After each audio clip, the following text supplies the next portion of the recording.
that's good. Up a little bit. Right there? Yeah. One more. Boom. Perfect. Yeah, there we go. Dude, that's the most particular anyone's ever been. Really? But since this is your industry, bro, to tell you the truth, this is funny. When I was setting this up, because I do it several different places depending on where the family's at, what Jenny's doing. Yeah. I'll record here if the kids are at school. Sometimes I'll record at my gym. Sometimes we'll record upstairs in the bedroom. But what I've noticed is with this wall right here, you can hear a little echoey. Like, I don't know if you get that at all. I don't hear anything right now. It's not bad. Well, okay. Well, luckily, I know the guy that does your editing, so I'll make a little note for maybe some de-reverb. But I was like, fuck, man, Chase is going to be on the show. This is his industry. He's going to be like, dude, what is this? What is that? Like, super critical. Nah, man, I love the setup. I love all the goodies over here. Hell yeah. Got everybody on display. And I really love the sit down aspect as well. Yeah. So as you've probably seen, I'm building the new gym right now. And part of the new academy is I'm building a massive studio inside of it. And so everything will be set up exactly how I want it. And then people can just come in and we can get away from everything and make the podcast happen there. So I'm excited, man. I'll throw down on that. We'll have to come like help you out on that a little bit. Yeah, dude. I said, am I there? There you go. That's it right there. Yeah, I mean, you definitely clearly know what you're doing at this point, a couple of years in, but the studio build outs have been a lot more of what we've been doing. And it's, everyone gets a little bit better, but you can do so much at home with minimal space to just like have a space for this. And it's incredible. Well, and that's the thing, man. Like, yeah, we're a couple years in and the show has been producing pretty well, but at the same time, I've never built a studio, like how do I soundproof it or put fucking you can really foam on the walls or whatever, I think we're also going to do like the Shure mics that come out of the table, and it's the Shure SM7B. Absolutely. That's the one. Yeah. That's what I was at Glover's house over the weekend, and I did the Fieldcraft podcast, which, dude, we drank some of the Ketone IQ and bro, I felt like it was funny because you know how like when you're actually recording, you have a very good idea of what type of product you're creating, especially years in, and dude, it was we hit that one out of the ballpark. It was a cool episode. So be looking out for that, guys. I'm not sure when that's going to drop, but, and then afterwards I was like, yeah, I got in your cupboard and I drank a bunch of Ketone IQ. And he's like, fuck, dude, why didn't you tell me? I should have done the same. That shit has been my podcast jam ever since discovering them almost a year ago. I have not podcasted without it. Yeah. It's just like, I'm so on. I mean, I'm still loving my coffee all the time, but just to like drop into, it's bottled flow state for me. For sure, bro. I'm not jittery. I'm not out of my mind. I'm very present, but just like flow. Yeah. It's funny. What's his name? Eric Heineman or Hinman? Hinneman. Hinneman. He released a reel, I don't know, it was a week or a month ago, and he's like, I like drinking Ketone IQ in place of alcohol. Yeah, it still gets me buzzing. And bro, you read the comments on that and everyone's like, what the fuck is this guy talking about? And like a bunch of people talking shit about him, but it's like, dude, the guy's a fucking super athlete. He's very in tune with his body, and if he finds something that works for him, like, why is everyone talking shit, But that's the same as for me. I mean, find something that works and it like works for the thing that you want it to do. Yeah. But you also can find a way pretty easily to kind of, this is similar to the result that I used to get with something that maybe had a negative or less than ideal kind of health benefit. Just swap it out. And I'm going to apologize again, listeners. No, here, hit this one right here. And then just crank it down like the Incredible Hulk. And yeah, that arm is starting to kind of wear out a little bit. Now we're better. There we go. Yeah. Yep. Okay. Dude, I love that you pick up on it right away, though. And that's the beauty of the headphones, right? Dude, monitoring is a game changer, yeah. I tell people and we're going to get into this a lot, but I tell people all the time, one key aspect of putting out good quality is having a headset on. Because, dude, the recording quality from right here versus the recording quality right here, it transitions from excellent to shit inside of an inch. And instead of having to be like, hey, get up on that mic. Hey, get up on that mic. That gives people their own feedback to monitor that, Yeah. I mean, like we all know, center mass never lies, man. Yeah. But bro, I'm excited. We got a lot to fucking talk about today. You might not know this, but one of the most frequently asked questions I get coming into my inbox is, bro, I want to start a podcast, but I don't know how, or I don't know what to do, you know? And the truth is, it's not that difficult of a process, especially if you go to Operation Podcast and touch base with Chase Chewning. Shameless plug. But man, inside of my own circle, like a lot of my friends, Tyler Stanaway started his podcast. Talking to your guy Tobin. Starting his.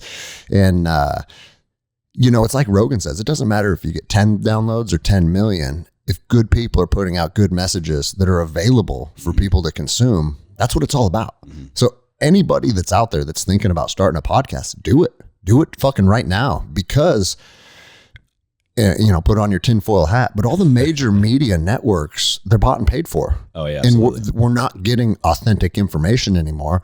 And I think everybody understands that. It doesn't matter what side of the political spectrum you're on. The networks, the major networks are bought and paid for. And as soon as you know that, now you're not getting authentic information, and people are turning to podcasts to have dissemination of information. I agree with that, but I will piggyback in a way that's going to maybe kind of derail that point. Some shows, I'll say the last year, honestly, 2022 for me was the biggest eye opener in the podcasting industry. And quick little backstory on me for a listener. I've been podcasting now for 6 years, technically now over 6 years. And the kind of ways that I'm seeing a lot of other shows go by monetization and taking very kind of gray area partnerships without really saying that clearly and loudly and upfront. Yeah. I mean, a lot of shows, and look, I'm not trying to look, everybody's got to make $1. If you build a platform, I think you have every right to monetize it or to leverage it in a way that serves you and your mission. But I'm just asking for a little more clarity. So many shows I'm seeing now, the messages you're hearing, especially the interviews you're hearing, most of them are paid for. Oh, I see. So it's not just monetizing through sponsorships. It's like, Greg, I recognize you and your platform. It's dope. I see the value. I want to come on. And you go, okay, cool. It's $10,000. Damn, dude. Yeah. Yeah, because as soon as you do that, it's I mean, you might still put out a good content and have a good conversation, but the other side of that is, if this person's paying to be here, now they have an expectation of how that interview is going to go. Exactly. Then I feel like it's no longer your show. And I ran the numbers on my show for other shows I know that are comparable in size and value and notoriety. Greg, I'm leaving anywhere from 40 to 60 grand a month on the table by not doing that model with my show. Yeah. Well, bro, that's the thing about this. I tell people, don't get into podcasting if you're looking to make money, right? Yeah. Because you're going to have to see how your show performs, and you're going to have to start putting out content and seeing just how it's received, right? But the other side of it is, if you are authentic to who you are and you stay on the path and you stay consistent. I mean, I'm at 145 weeks now of putting a show out every week, man. You know? And it does become something that becomes financially viable if you are able to attract enough people. I mean, that's just, it's no secret. That's the formula. The more downloads you get, the more sponsorships would be interested in it. But the other side of that is, and I've said it from day one, I only will partner with companies that I believe in. And bro, that should be what everybody does. Because as soon as you partner with a company that is putting out a product that you may not feel personally that it works very well for you, and that starts to, I say it to one person, oh, hey, I'm partnered with these guys, but I don't really like their product. Bro, your reputation will be fucking ruined. Your cred's gone. And coming from someone that I've said yes a couple times over the years to a partnership because I say, the money's good. Yeah. And every time I say yes to the good money and not the good feeling about it, it fucks me up. It becomes more of a pain. I feel some kind of way. I have this just I think very palpable way of even promoting it. I mean, you talk about something that you love and brings immense value or joy to your life versus something that you just got a fat paycheck from. Yes, dude. People can hear that. People can hear it. Yeah. And it's all and it never performed that well. Subtleties of just how you do an ad read. If it's like, today's episode is brought to you by, and they can tell it's just, I'm reading a script, versus when I take timeline, and bro, I'll tell you right now, the timeline might appear. Here's another shameless plug. I remember you were freaking your shit in a good way to me about it. Yeah. This is unreal. Bro, what I've noticed, and actually we'll talk about, it's a good segue. I've noticed I wake up feeling better. And it's like their whole thing is revitalizing mitochondria. So of course that would probably be a byproduct of that. But I did that and I was like, oh shit, there is 100% something to this. It's unreal. And now it's like, okay, I like your product. Let's talk about a partnership, you know? But I've also turned down companies. Like I had an apparel company reach out to me. And they're like, we want to be sponsored on your show. And I'm not going to say names because obviously I don't want to talk shit about people, but it was an apparel company that is very incongruent with the type of clothes that I wear. It was like this police back the blue line, and it's like pictures of dudes stacked on a door that's like surprise entry, like you know, that kind of shit. And it's like kind of on brand, I'd say. And it's like, dude, I don't want to wear a shirt with a team of dudes stacked on a door with a hooligan tool and a flashbang. It's like, to tell you the truth, I did that shit for so long. I want to get as far away from that as I can, you know? And so I was like, yeah, you know, thanks for reaching out. But at this time, I'm not taking more sponsors because I don't want to just be like, good luck and Godspeed. Yeah. And then the other side is like, dude, you're marketing to such a narrow, it just seems like that would be a very difficult brand to build. It's like, I don't think there's a lot of guys that want to wear a shirt of a room getting flashbanged. Well, unfortunately, there are, or else they probably wouldn't have that product. No, that's true, right?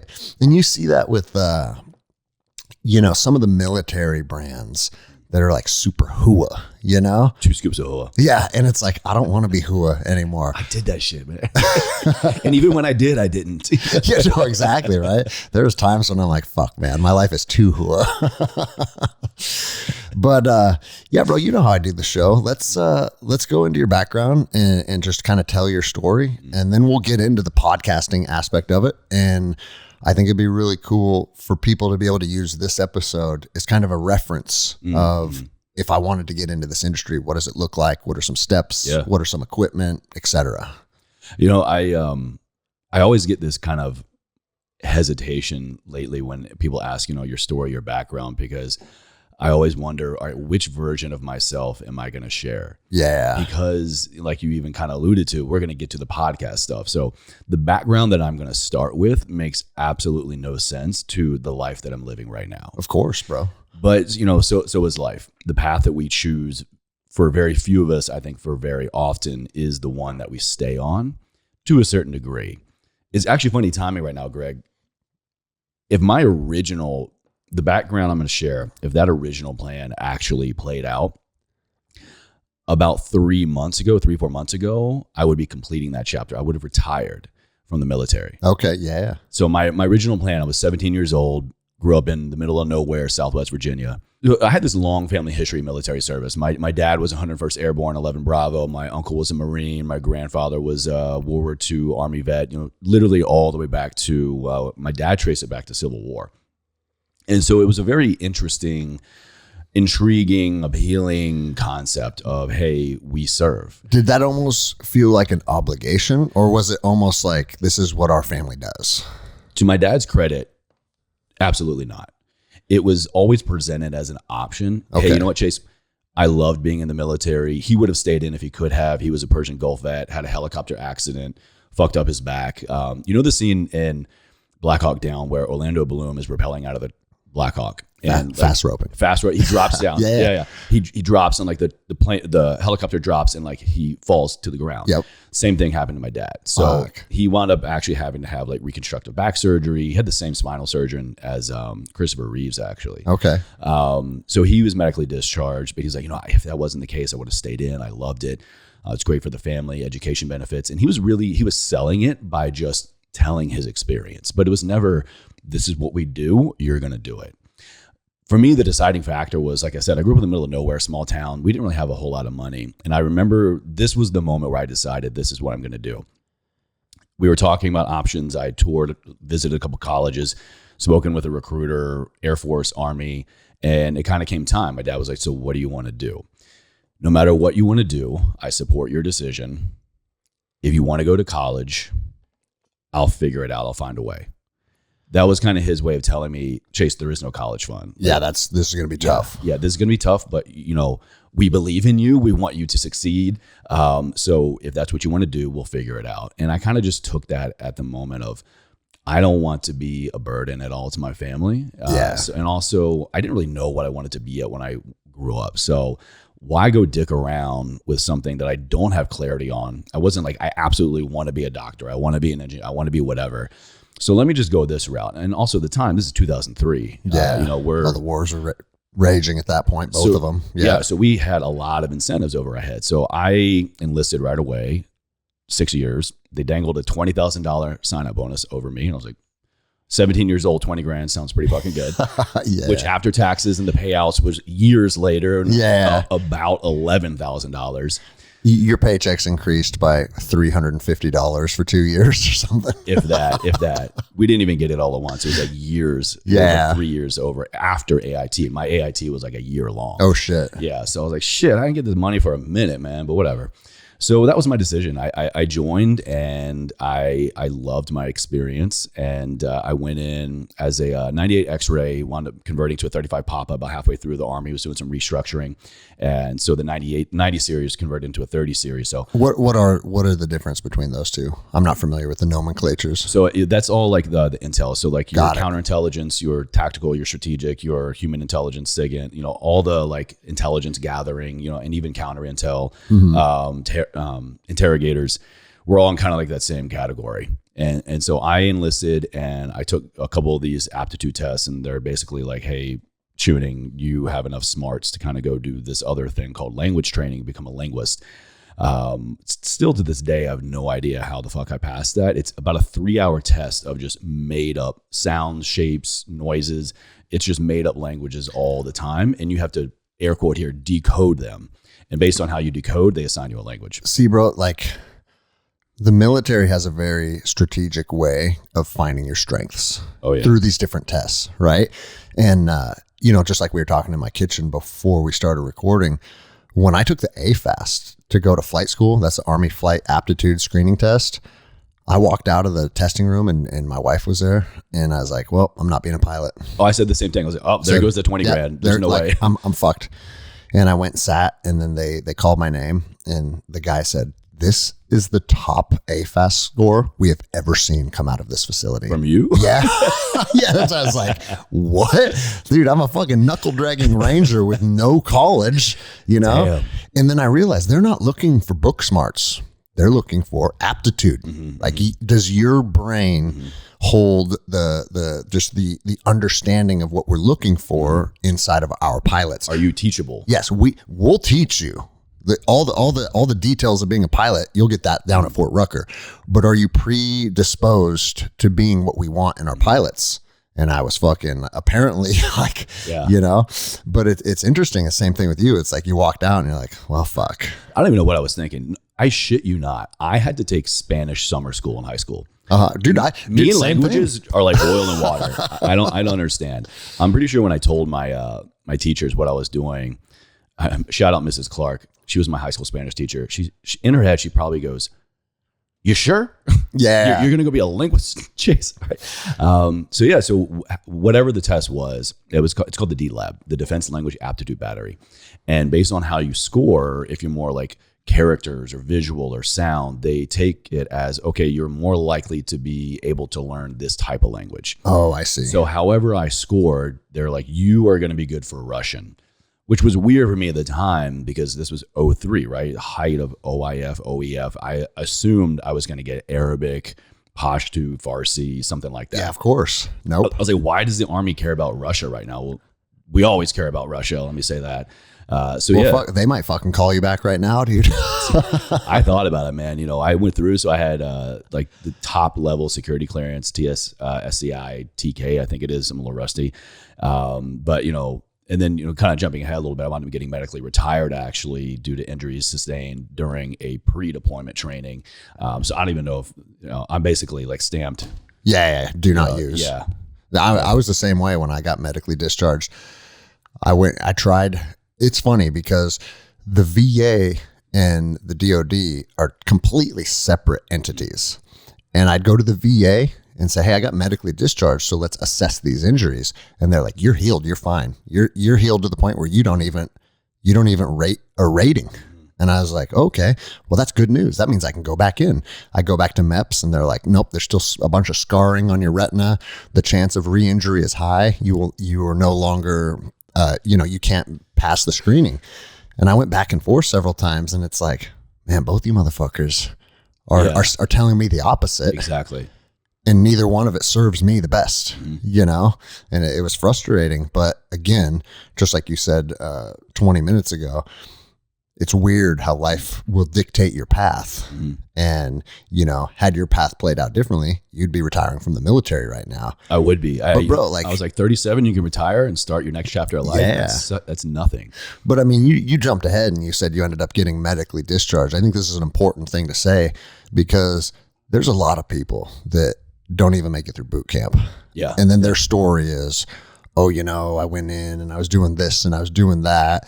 And then they always have some excuse. But I mean, you did 6 years, right? Yeah, 6 years active duty. My injuries happened about like 4.5 years in. Okay. And that's and that's a re-enlistment in there too. So that's a substantial. Oh yeah. I mean, I had already, I've been working my ass off. I, at that time, was already an E5. I was E5 promotable. I separated as an E6 staff sergeant. But, really kind of like the through line here I want to drive home is I'm kind of actually thinking a lot about this conversation. And of course, you're the host, so we can go wherever you want. But actually, what was going on in that moment was, and I was in during a time of war. When and where and how and why anybody serves in the military, there are a lot of different circumstances that go into your choice, your experience, and what's going on in the military.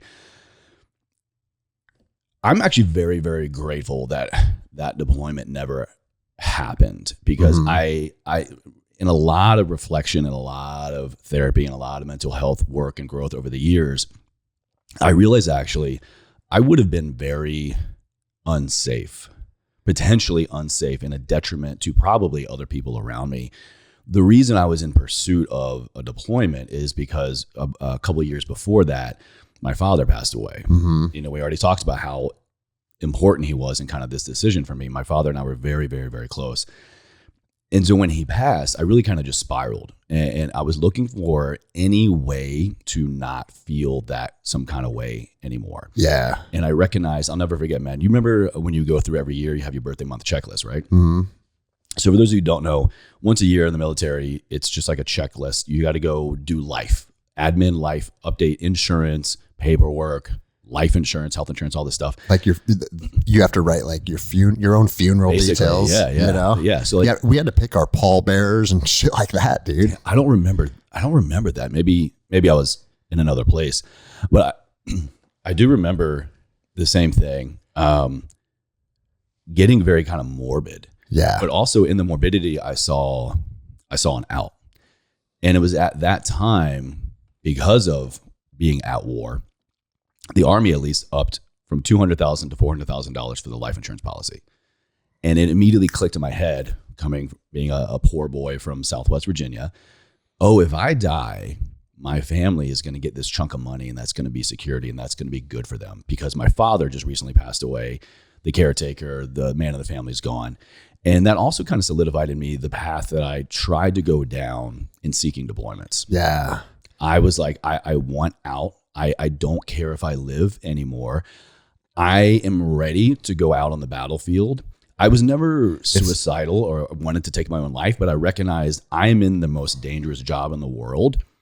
Odds are in my favor if I put myself in the right environment that this pain can end and my family will be taken care of. Yeah, bro. And it's just like you said, it might not feel like suicide, but it's almost a version of assisted suicide.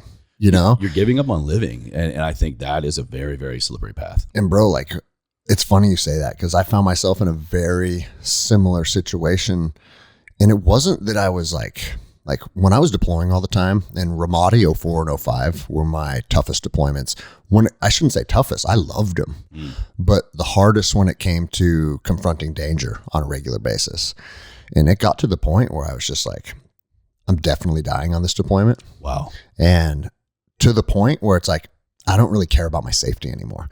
And when other people would be like hunkering down behind bunkers, like me and my teammates would be like fucking crawling up to positions of advantage and like trying to get in the fight to the point where sometimes it was absolutely reckless. And it's like the only reason that I'm alive is either something's looking out for me or dumb luck. Yeah. You know what I'm saying? And I look back on that and it's like, man, why were you so like just absolutely refused to have any type of self-preservation, you know? And it's like, truly. That's kind of a young man's game, but it's interesting hearing you come to a very similar conclusion. Yeah. But also understanding how you got there, you know? Yeah. I was 23 at the time, or 22, excuse me. And this light bulb kind of moment happened for me. And I was like, all right, I'm going to do everything I can to go over there. And I had one really good opportunity come down the line, but they wanted somebody. I was an E4 at the time. They wanted an E5 at least. Nobody wanted to go. And here I am, this fucking specialist. I'm like, here, take me.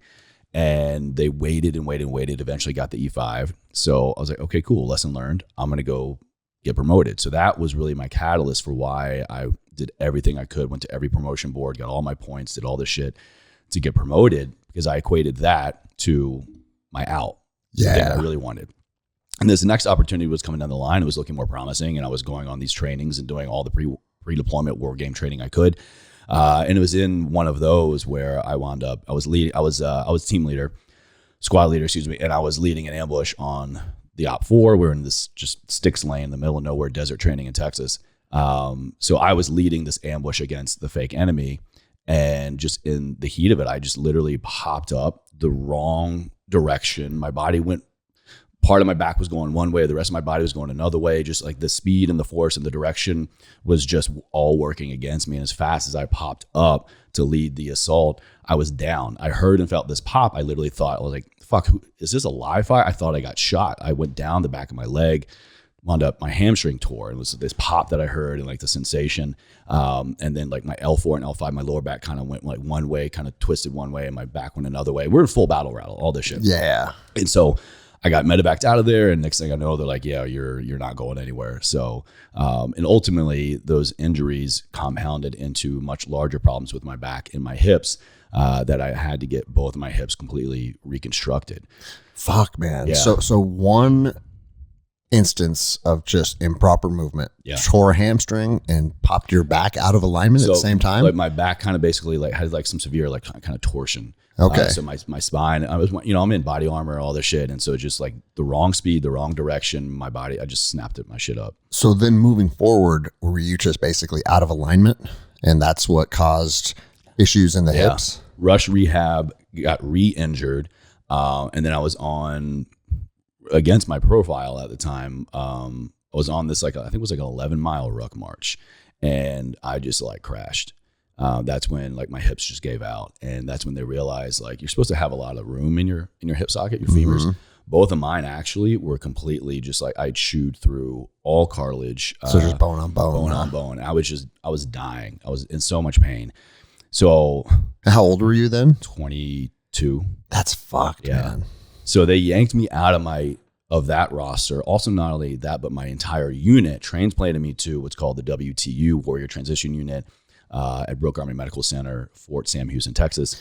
And I was a patient for the next year and a half. And I'm here to tell you, whenever you guys, or not you guys, whenever people in general are in any type of like fitness training unit or recovery unit, it feels like dog shit, huh? You don't feel at all like who you are. And this is a whole nother rabbit hole of identity in the military. Yeah. I mean, they literally overnight were like tuning. You're going, I was already stationed in San Antonio at the time, so I didn't have to go really far. But they basically moved me to Fort Sam, put me in this unit of just the broken of all broken people.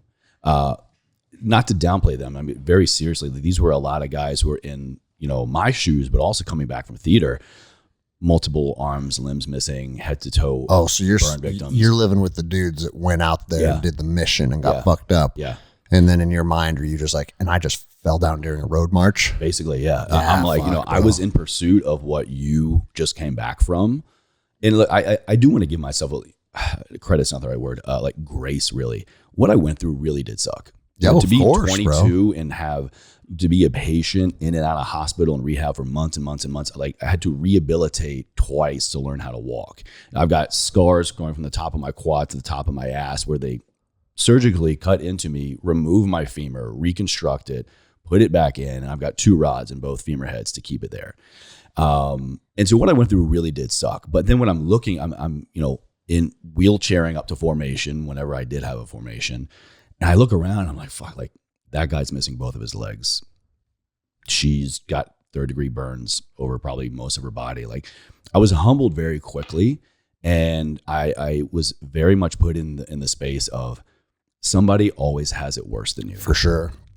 And like you got a front row seat to it. So no one had to explain it to you. But one thing that a conversation that I have often with people when they look back on their military service and they have any type of regrets or they feel like they never got to the big show. Like that's one thing is like, dude, I was in the military and I never deployed. And I tell people all the time, well, if you want me to show you a list of guys I know that are either dead or maimed now, maybe you should be grateful that you didn't deploy, And it's, it's weird because the older we get and I don't know how you feel about this, but most of my friends that served in the war with me, we look back on it now and, both Iraq and Afghanistan just seemed, hey, one day we're done with it. And now we have, Afghanistan is controlled by the Taliban and China. And it's like, dude, we did all these things. My friends got hurt and killed and it was all for fucking what, And it's like, once you do all these things and you realize, man, I feel like I was just kind of part of a machine. It's hard to justify that. And that comes with a lot of reflection and like trying to understand what you were doing. Yeah. But at the end of the day, we're only responsible for what's right in front of us. You know what I'm saying? Like, yeah. I hear you. And like, we're only all going to know our side of the other side. Of course. But I can tell you, man, I, getting to know you over the years, I know when you joined, we were peacetime. Yep. Yeah, it was 1999. I joined. I was in high school, saw the 2 towers fall. I then knew we were a nation at war. Yeah. I really knew. I thought long and hard about, all right, Chase, even if you're going to go fucking learn Russian, the needs of the military right now is they need boots on the ground. For sure. And I went through my training, but Greg, every week for years, I'm training to go to war. Of course. We're at the range. We're doing FTXs. We're in classrooms learning, tactical operations. I mean, I was never not being trained and conditioned and prepared for knocking down doors or just, being in theater in some way to be a soldier. Yeah. On top of my MOS, on top of my skill set. And this is something that I've experienced with a lot of different service members on the other side. It's almost like if you were in, no matter why you joined or when you served, if you didn't really fully express that version of the warrior that they trained you to be, there are some mixed feelings about it. I think outside looking in, but also internally. I'd be lying, Greg, if I said there is not a part of me that is still kind of looking for that fight. For sure, bro. And a lot of times I say that as a means to try and help people find peace and just look at the facts of what we were doing, why we were there. Maybe it's better off that you didn't serve, but it's also, or didn't deploy. Right. But it's also easy for me to say because I got to deploy 14 times. Yeah. Right. Yeah. And so, you hear 14, bro. Basically, when you put all my deployments together, it was about 5 years. And the thing is, we did shorter deployments. Yeah. So I always say that caveat, like 14 deployments. That sounds crazy, Look, right? Being downrange is being downrange. Yeah. Man. But you take a guy from the 101st, fuck, dude. Some of those kids were doing 12 to 18 month rotations. So their one deployment was basically like fucking 6 of mine. And there's so much shit that I don't even know about my dad's career because there were months at a time where we wouldn't see him. He was National Guard first with this infantry regiment out of Virginia, but then his active duty career was all 101st. I mean, and those guys are fucking ready. They're one call and one rucksack away from being anywhere in the world in 36 hours. Yeah, bro. And it's weird because when the war first started, everybody knew that we were looking at Afghanistan. But when we deployed to Afghanistan, It's like literally like fucking OPSEC was everything. Like you cannot tell your family where we're going. You can only say, hey, around this time I'm going to be gone and I'll get home when I get home. And, you know, at the time I was fucking 21 or whatever. Yeah. And I didn't have any family obligations. I had a girlfriend, whatever. But I look back on that now and think about the dudes that were dads with kids and families. And it's just, boom, we get a fucking, it was called an RF1 notification. Everybody shows up, everybody packs their shit, and we leave. And it's basically like to the spouses, hey, you'll see us when you see us. Bro, think about how hard that'd be. You know what I mean? But that I do. But that was the fucking life. Yeah. But the one thing that a lot of people will say, it's like, imagine being part of a football team and you're at training you do fucking summer camp and then you do all your fucking training, but you never get to be put in during a game. Like, well, what? For years, I'm at practice every single day, but on game day I have to sit out. How do you think that's going to feel? And it's like, yeah, bro, that would be something that would be hard to accept, you know? But again, like you said, you had a front row seat too of what guys were coming back from the war looking like. And for a year and a half. Yeah, fuck, man. Like 15, almost about 15, 18 months. So let me ask you this. On one hand, it's kind of like, man, everyone's coming home fucked up. But the other side of it is like all these men and women are going to the big show and I'm stuck here. It's probably kind of a dichotomy, huh? I mean, it's one that I didn't really fully understand at the time. Total honesty. Because at that point, I mean, I'm such a young guy, young soldier. I kind of just had accepted it as, all right, these are your new orders, Chewning. And so I didn't question. I just did. And okay, cool. This is where I am, what I got to do now. But I mean, absolutely. I looking back, I really do think that my reason for wanting to deploy, my reason for wanting to kind of really throw it all in, call it God, call it universe, call it my dad, literally snapping my shit up, whatever. Yeah. Was like, Chase, you're not meant for this. Which I now, like 15 years later. Yeah, we're old. Yeah, I got out in 2009. I can look back and really honestly go, that was not for me. Yeah. But that is the struggle that I have. And I know I'm not alone in, being a military guy, being soldier and then civilian again, especially for years, 4.5 years, day in, day out, having this looming threat, this seemingly it's gonna come, just a matter of time. You are going to be called up, and all the things that we've been training you on, all the things that you need to get qualified on, for not only you, but like to the people on left or right of you, like it's just a matter of time. And so it's just like this high level anxiety of it's going to be me. It's going to be me. Why wouldn't it be me? It's got to be me. I have to then like step in fully to this identity and be the warrior that they have been training me to be. Yeah. And then when that day never comes, I mean, I never deployed, but I feel in many ways, I can't say to the same level, when I'm in a certain environment, when I'm out to dinner, when I walk past somebody in the street, when I'm going down an alleyway, I am acting out in my mind all of the shit that could happen. I'm looking for my exit. I'm looking for a weapon. I'm imagining really worst case scenario. Because in my like heart of hearts, I feel like there's this warrior that has just never been called Never upon. got to express. Yeah. I'm like, so what's the fucking point? Yeah. Well, here's the other side of the coin. And I know like I'm the crazy guy that's always talking about fucking the apocalypse and the revolution and shit. But we're human beings, man. And you pick up a history book and see what human beings do to each other. Mm-hmm. You may very well get that chance to express your warrior's heart inside of our lifetime. And I think about this, like maybe everything that we did is preparing us for something that is yet to come. And maybe that's just something to help me find peace with my path and who I was and what I did. Or maybe it's reality, bro. Because the more that I go down this path of just kind of exploring a different aspect of life, ever since I was fired 2.5 years ago, or fuck, it's coming up on 3 now. Yeah, hard to believe. Man, it feels like there are no coincidences. It feels like everything does happen for a reason. It feels like there is some type of either like a destiny, or maybe we're building that destiny in real time for like whatever we need as an individual, but there's some crazy shit going on, you know? I think it's a little bit of both, man. For me, it kind of brings me back to this concept of, intention. And a lot of people think of intention as what do I want to manifest? What do I want to create? What do I want to build? What do I want to put out into the world? And I think that will only take you halfway. Agreed. You're talking about, is it this predestination and or is it this part of us choosing to kind of take the steering wheel and direct our life and build this destination? I come back to intention because I think when we're building our life, we're setting this intention.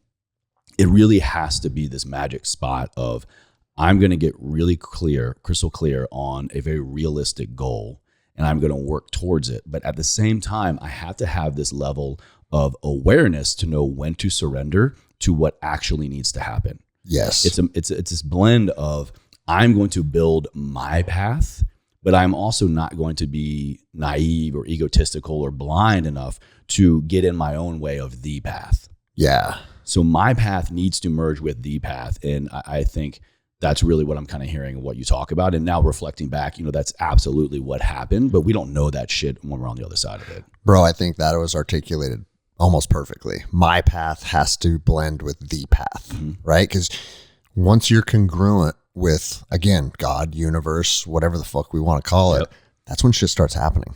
Absolutely. And dude, I mean, I'm sure that like, as you have built your show and you have a very large network of people now, as I've started to develop myself too. And bro, one reoccurring theme of every successful person I talk to is like the visualization of where they want to be. And then the work you have to put in to make that visualization come into reality.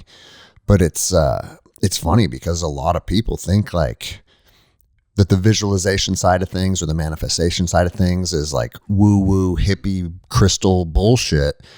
But it's like, hey, I can't just sit on my couch and eat Cheetos and manifest this successful life.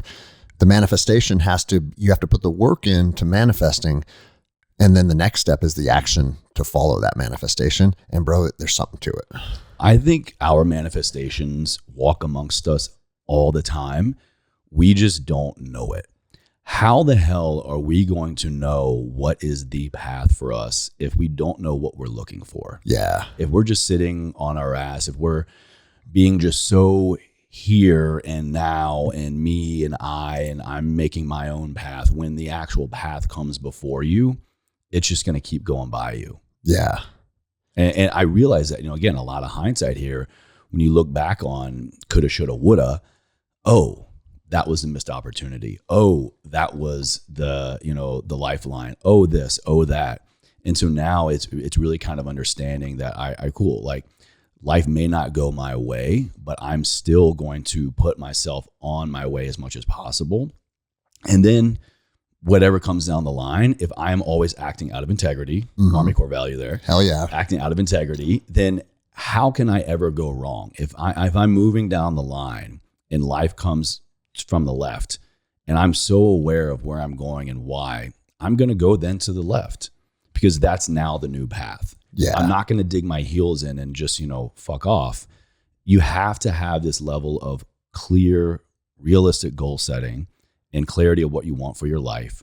But then you also have to be willing and able to surrender at the drop of a dime for when that no longer serves your path. Yes. And let me ask you this, man. And I'm actually planning on doing a solo episode 100% on this topic soon. But what I've noticed is like all these different opportunities are presented or missed, or in all these different relationships, people come and go and you vibe with some and other people feel like they're repellent. What I've noticed, bro, over the last couple of years is all of those things start to have a more clear understanding once I have accepted myself for who I am. And I'm telling you, bro, when I used to, I had imposter syndrome for a long time because I did all these things that were from the outside looking in, someone observing Greg Anderson. He just went to Ranger School and crushed it. He's a part of the regiment. He became a black belt. Like all these things, all the people in my life started thinking like, man, this dude's fucking crushing. But inside, I always felt like I was doing all this hard shit almost for validation from other people. Yeah, I was going to ask, were you doing that for you? No, bro. Yeah. And it wasn't until I realized, oh no, I actually hold a lot of value. I used to think that I didn't hold a lot of value. And bro, this is literally, it's interesting because this path is happening in real time as I'm doing this podcast. Like when I got fired as a police officer, that was like the beginning of like, dude, you need to find yourself, and you need to have validation in your own heart for who you are. And as soon as I started realizing, oh dude, I do hold value. I am good for my family. I am good for my community. The people that are in my circle do benefit from having me in their life. Bro, that's where the magic started happening. How old were you when this kind of happened? Like 40. Okay. For me, it was 35. Okay. I'm 2 years in on this journey. There you go. Yeah. And it's like, you can't ever become the best version of yourself until you love yourself. And you also can't become the best version of yourself when you don't even know the starting version of yourself. Yeah. How are you going to know that when that person looks back at you in the mirror, when that person, you reflect back on the day's work or what you said yes to, what you said no to? How it's like so preposterous to think that we can keep building the best version of ourselves if we don't even fucking know our starting point. And that's what like has become a big mission of mine literally over the last year or so, because so many people, especially, and it's probably worldwide, but the fact is my professional circles were law enforcement officers and soldiers. So I have a lot of relationships with people in those professions. And I'm here to tell you, when most of those people look in the mirror, they're not satisfied with what they see. And it's fucking sad because they're doing a hard job. They're doing good work. And most of them are morally and ethically straight people, contrary to what the narrative is around law enforcement officers. And so while they are morally and ethically straight, they're also living in a toxic place. Mm-hmm. Mm-hmm. And those two things can live simultaneously. They're good people in their heart, but they're so dissatisfied with who they are in the moment that they do turn to alcohol, or they do turn to, and you know me, dude, everybody knows I like smoking weed, I like drinking, but it's like everything else in life. It's a dichotomy. Mm-hmm. And you can do it in a manner that serves you, or you can do it in a manner that tears you down. And almost everybody inside of those professions, man, they're still in this toxic cycle. And it's like, how the fuck do we break that? And what I have found is, as soon as you are proud of who you see in the mirror, now you can be good for other people. And dude, when you're good for other people, and to a certain degree, everything we do is self-serving, right? Because when I'm good for other people, man, it makes me feel good and it makes me feel powerful. And I'll show you this picture. This was literally last night at practice. And it's like, look at that fucking mat room, dude. We had 50 people at practice last night. Everybody just vibing. And everybody vibing, dude. Yeah. And I realized it's like, man, you created something special. Like, I'm not responsible for the vibe in that room, but I am responsible for the initial momentum of creating it. And now what I found more than anything is I'm at a place where I'm allowing myself to be proud of myself. And it's like, it's weird that it takes until you're 40 years old and, like killing bad guys. For you. Yeah, for me. Yeah. Killing bad guys and deployments and being a police officer and kicking doors down as a U.S. Marshal and all of this shit. While it was exciting and don't get me wrong, like I thought it was cool at the time and there were aspects of it I was proud of, but overall as a man, it wasn't making me feel satisfaction. And it's not until I stepped away from all of that, like just the truth of those professions is there's a lot of negative energy surrounding it. It wasn't until I stepped away from that and focused more on, dude, my profession now is podcasting and teaching people martial arts. There's not a lot of negativity around that. And it's making me feel like I've come alive again. So it's interesting, man. Well, first of all, I'm really happy to hear that for you. I love nothing more than hearing people knowing themselves and living and acting out of their own truth and identity. A couple of things you said in there, I really want to try to hit on if I can remember. Yeah, I went on kind of a rant. No. I'm taking notes. This is the perks of both being podcasters. Yeah. I'm just taking mental notes. So talking about the aspect of living and being morally and ethically straight, that was my life forever. You're in the military, you got to do what you're told. I grew up Southern Baptist, very religious, conservative household. There were a lot of things in my life up to, the first like 3 decades of my life of this is right, this is wrong. And not to knock any of that, but I think anyone living and acting out of their parameters of this is morally right, this is ethically right, this is legal, illegal, that's going to serve you to a certain point. But here's the problem, at least it was for me. Being morally and ethically straight does not exclude you from the toxic containers that you were talking about. Mm-hmm. And we think that it does, or at least I did. I thought by continually being on the right path here, shooting straight and narrow, walking the line, yes, sir, no, ma'am, legal, illegal, up, down, left, right, then that is always going to supersede and that is always going to come out on top. And that is always going to validate my feelings and my choices for living and acting that way. And that's not necessarily the case, I believe. Yeah. Being morally and ethically right can, and often does, live inside the same environment or very close to toxic environment, being not moral, being unethical, all these things. And the moral and ethical person has such animosity and judgment and frustration towards the other side. Maybe it was just me, that we are our own limiting factor. Oh, I see. Like the two sides of you are in conflict with each other. They're always in conflict, but here's the thing. They can always coexist. One of them can never thrive. One of them can never rise to the top because it's still about them. Yeah. I'm right, you're wrong. This is yes, that is no. We're always in comparison. We're always in judgment because we think we have the moral high ground. And I'm kind of saying some blanket statements here. And again, speaking from my personal experience, but I believe it is not until we step out of and look at the morals and ethics that we think we have and we're acting out of and the personal integrity we have or do not have, and to really wrap our heads around, why do I believe that? Why have I never questioned this before? Who told me that this is right? Who told me that that is wrong? Do I agree with them? Does that apply now? Maybe it's years later and the circumstances no longer apply. For me, that happened at 35. A lot of things happened, 2 years ago during COVID and lockdown and just the government and just like people walking around like fucking idiots and just like, I'm like, where's your common sense? Not to go down that rabbit hole, but that for me was the catalyst of, okay, I can still live and act in a way that aligns with my personal values and my personal integrity. But do I need to keep holding on to all of these, quote, morals and ethics that I think are universal? Yeah. And it wasn't until I stepped out of that. And a lot of them I still have. Others I've let go of. All of them I have at least questioned. Bro, questioning is so important. I think that's super powerful. And that's something that I'm going to reflect on today, Take it. Because I look at it like this, man, like we're all part of these teams, right? It doesn't, like, you're a Christian or you're a Muslim or you're a Democrat or you're a Republican. You're this or that. And it's like, as soon as you are on a team, I have to be aligned with all of these different things. And if you're aligned with a bunch of things that somebody else is dictating, it's unlikely that that's authentically you. Yeah, it's all them. Yeah.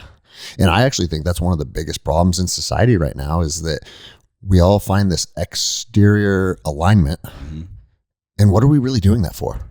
I think we're doing it for this need to be part of a team or part of a tribe. And it gives a lot of people like a sense of belonging. Oh, acceptance is the core sensation every human is after, whether you realize it or not. Yeah. That's why so many of us growing up believe the same things our parents believe. We go to the same church, same religion, in the military as well. Like we don't question, we just do because it's the collective good.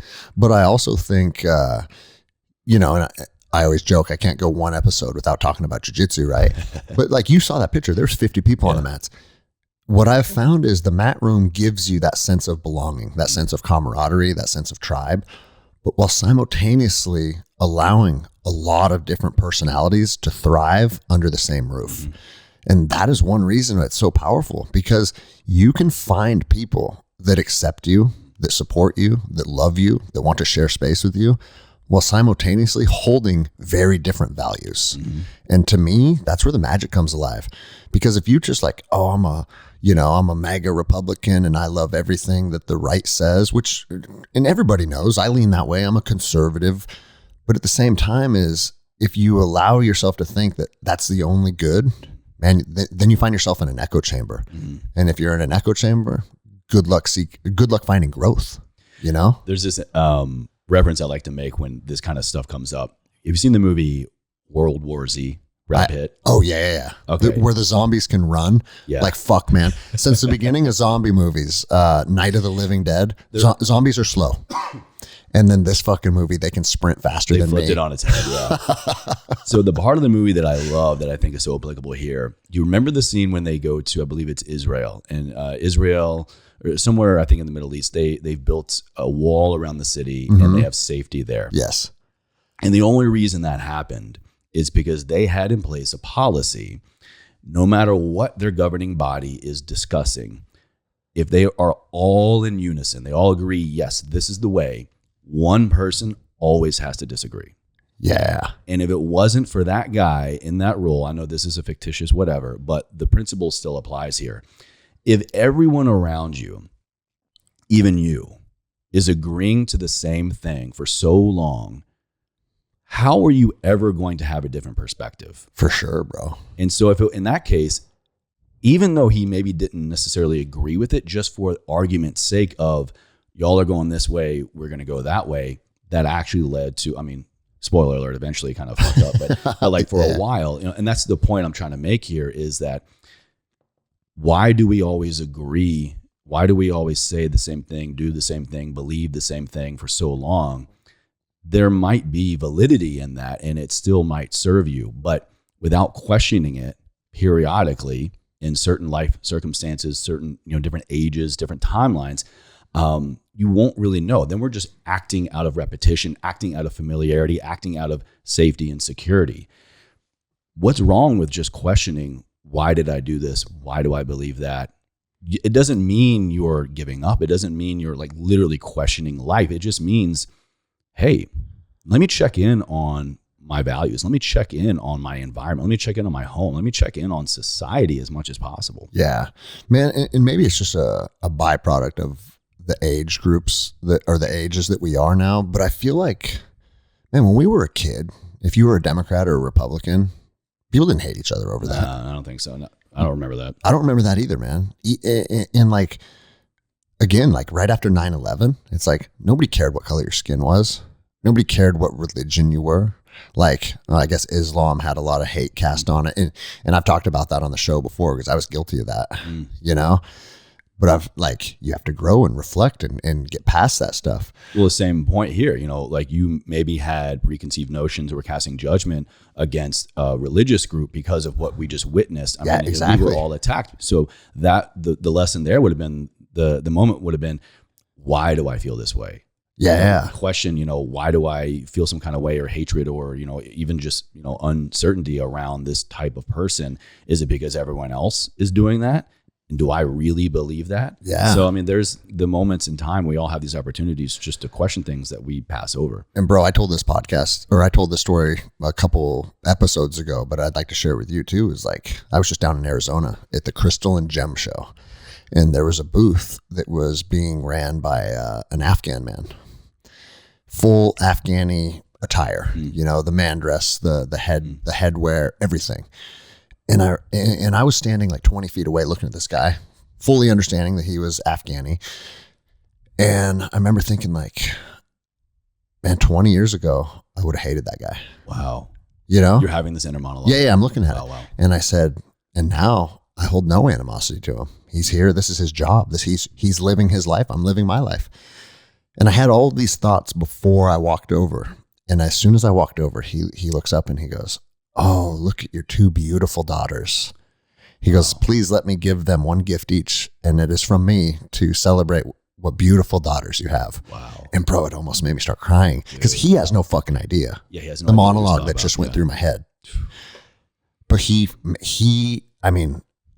the truth is he probably sensed some type of energy from me that it's like, man, let me de-escalate. Yeah, let's create a bunch of I was already at peace with like, I'm no longer in that place, but he reaffirmed it in real time by showing extreme like kindness and gratitude to my kids. And it's like, fuck, man, we're all on this fucking spinning rock together.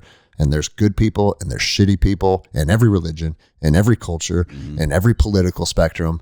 And it's like navigating it can be so tough that we create these absolutes in our mind, but there are no absolutes, you know? And I'm in kind of a unique position now as well with that. You know, when I was in the military, we were at war, you know, OIF, OEF, the Middle East, you know, at that time, many of us kind of just blanketed that term with anybody that looked differently, anybody that was brown, right? Yeah, bro. Now I'm married to a Middle Eastern woman. Fuck. And they're some of the most beautiful women in the world, bro. Beautiful. I mean, love you, baby. She's beautiful, but also just like the family, the culture. And I've often reflected on if life had gone the way that I was trying or originally thought, and I had gone down range and I had experienced things the way that I thought I wanted to or was supposed to, what would my feelings be now? Yeah. Would I even have picked up on the love of my life? I maybe would have been so blinded by this preconceived notion of enemy, of unsafe, of whatever. But, you know, I can't imagine my life being any other way now. And I'll tell you this to take it down another rabbit hole is, you know, when I was in Afghanistan, the truth is the culture there was pretty supportive of America. They, in my experience, the Afghan people were a pretty kind and loving culture. A lot of buddies that told me the same thing. But then I went to Iraq and I spent years inside of the Sunni Triangle, and it just tainted because all those people hated us. We get ambushed almost on a daily basis. And it wasn't just foreign fighters. The locals hated us. The store owners hated us. Like, you'd be driving down the street and the kids would be scowling at you. And it's just like, fuck these people, man. But you know what's helped me get past that is like, they held fuck these people to us because I was in their backyard in a fucking, like a vehicle holding machine guns and shit. Why wouldn't they have fuck these people energy? We'd be doing the same thing. That's what I'm saying, bro. It's like, what would I expect people? Like, we're causing a fucking war in their backyard. And it's like, you can say whatever you want about Saddam Hussein, right? I'm not going to fucking defend him as a good human being. Piece of shit, right? And a lot of the stories that came out of like what Uday and Qusay, his sons, used to do to people, it was horrific. But at the end of the day, that's the macrocosm. The microcosm is the neighborhoods in Ramadi, Iraq, were peaceful under him. Those people could go to work and open their shops and like they could live their life. So we sold it to the American people as Operation Iraqi Freedom. We're going to free these people. We're liberating them. And on a macrocosm, sure, we were getting rid of a dictator, and then we were trying to implement a Western democracy. And when you're looking at that from 10,000 feet, that may look like the right thing to do. There's the acting morally and ethically exactly. Right. There's the high ground. But when you're walking the streets and you're seeing these people's lives went from something that they could navigate with relative peace and harmony to now fucking foreign fighters everywhere, bombs everywhere, fucking kids are dying. It's like, of course they're going to hold fuck you energy to us. You know? And, you know, I did an episode maybe 6 months ago or something, and it was titled, Are We the Bad Guys? And I think it's... what a question to ponder. Yeah. And I'm at peace with it now. And like I said, plenty of times on the show, if I had to do it over again, I would. Because all of those experiences really helped me grow perspective and understanding of not only who I am, but just like how the world operates, you know? So I don't regret doing all that, but I also think that I have to be honest with myself and say, yeah, I think we were the fucking instigators there. What the fuck, you know? Yeah. Like, and there's been times when I've been the bully at school too. You know what I mean? Like picking a fight with a kid that I shouldn't have picked a fight with. Like, I am by no means like lived the moral standard. I've had ups and downs like anybody. So I think you can look back and reflect and be like, you know what? I was in the wrong there. It doesn't make you a bad person. It's just part of your path, as long as you can look back on it and have an understanding. And that's one thing I think a lot of veterans lack is they want to believe like that period of time was the heyday of their lives, and that kind of defines them moving forward. And I think it stifles a lot of growth with people. I mean, I agree. But I'll also say from my experience and talking to a lot of other service members and a lot of buddies that, did go the full 20, you kind of got to give yourselves a lot of wiggle room. I'm going to say this in a joking manner. We're more or less brainwashed. Bro. Not only more or less brainwashed, but we also don't have, you don't have a vote in what happens. No, exactly. You do as you were told. Yeah. You act the way that you were trained, and there's no in between, because there is validity, but it's also what you were told. Anything in between equals death, uncertainty, injury, for traumatic sure, loss, whatever. And also, I'll say this real quick, is that what we were told, we were being told by fucking George Bush, president of the United States. Like, dude, America stands for freedom. Mm-hmm. And our president and our press, and it didn't matter if you were Fox News or CNN, Democrat or Republican, everybody was on board saying, this is the bad guy and we are the good guys. And at 21 years old, bro, that propaganda is reality. Yeah, because perception is reality. Yeah. And so when you say we were brainwashed, no one should take any offense to that, Yeah, I mean absolutely not. When you think, you spend months if you're, enlisted, or, I don't know the time period for officers, but maybe even a couple of years here and there, you spend a lot of time being trained to unlearn the things that you know to be true, and to unlearn your way of thinking and life and just everything. And so when that happens, it's kind of like, what other choice did we have? What other choice did we have? But then when you look back, I think a lot of veterans hopefully can pick up on this. You don't always get what you want in your time. You might feel some kind of way, but I'd be willing to bet you damn sure got what you needed. Yeah. And for me, and again, getting on the other side of this struggle, this dichotomy of I never got to be what I was trained to be in a certain light, I really got to take a step back and look at what I actually did for those 4.5 years before my injuries, and go, no, Chase, you got a really strong taste of a lot of evil in the world. I didn't do I didn't do that path, but when I think back to my job, what I really was doing, the evil that I would hear in the world, the evil that I was privy to through different sources of information and communication, didn't make it any less real. Yeah. It just didn't look like how I thought it was going to look. Greg, for a while, I was telling you about the tactical training I did in Texas for a little while. I had a little bit of a layover, and for about a week or two, all I did was support intelligence operations out of Mexico and Central America for human trafficking and sex trafficking. Yeah, so just seeing the worst of the worst shit. The worst human beings in the world, what they are doing in their day-to-day life, that's pure evil. That's real evil. And that was literally in my backyard. Yeah. Where I wasn't, across the street was this shit.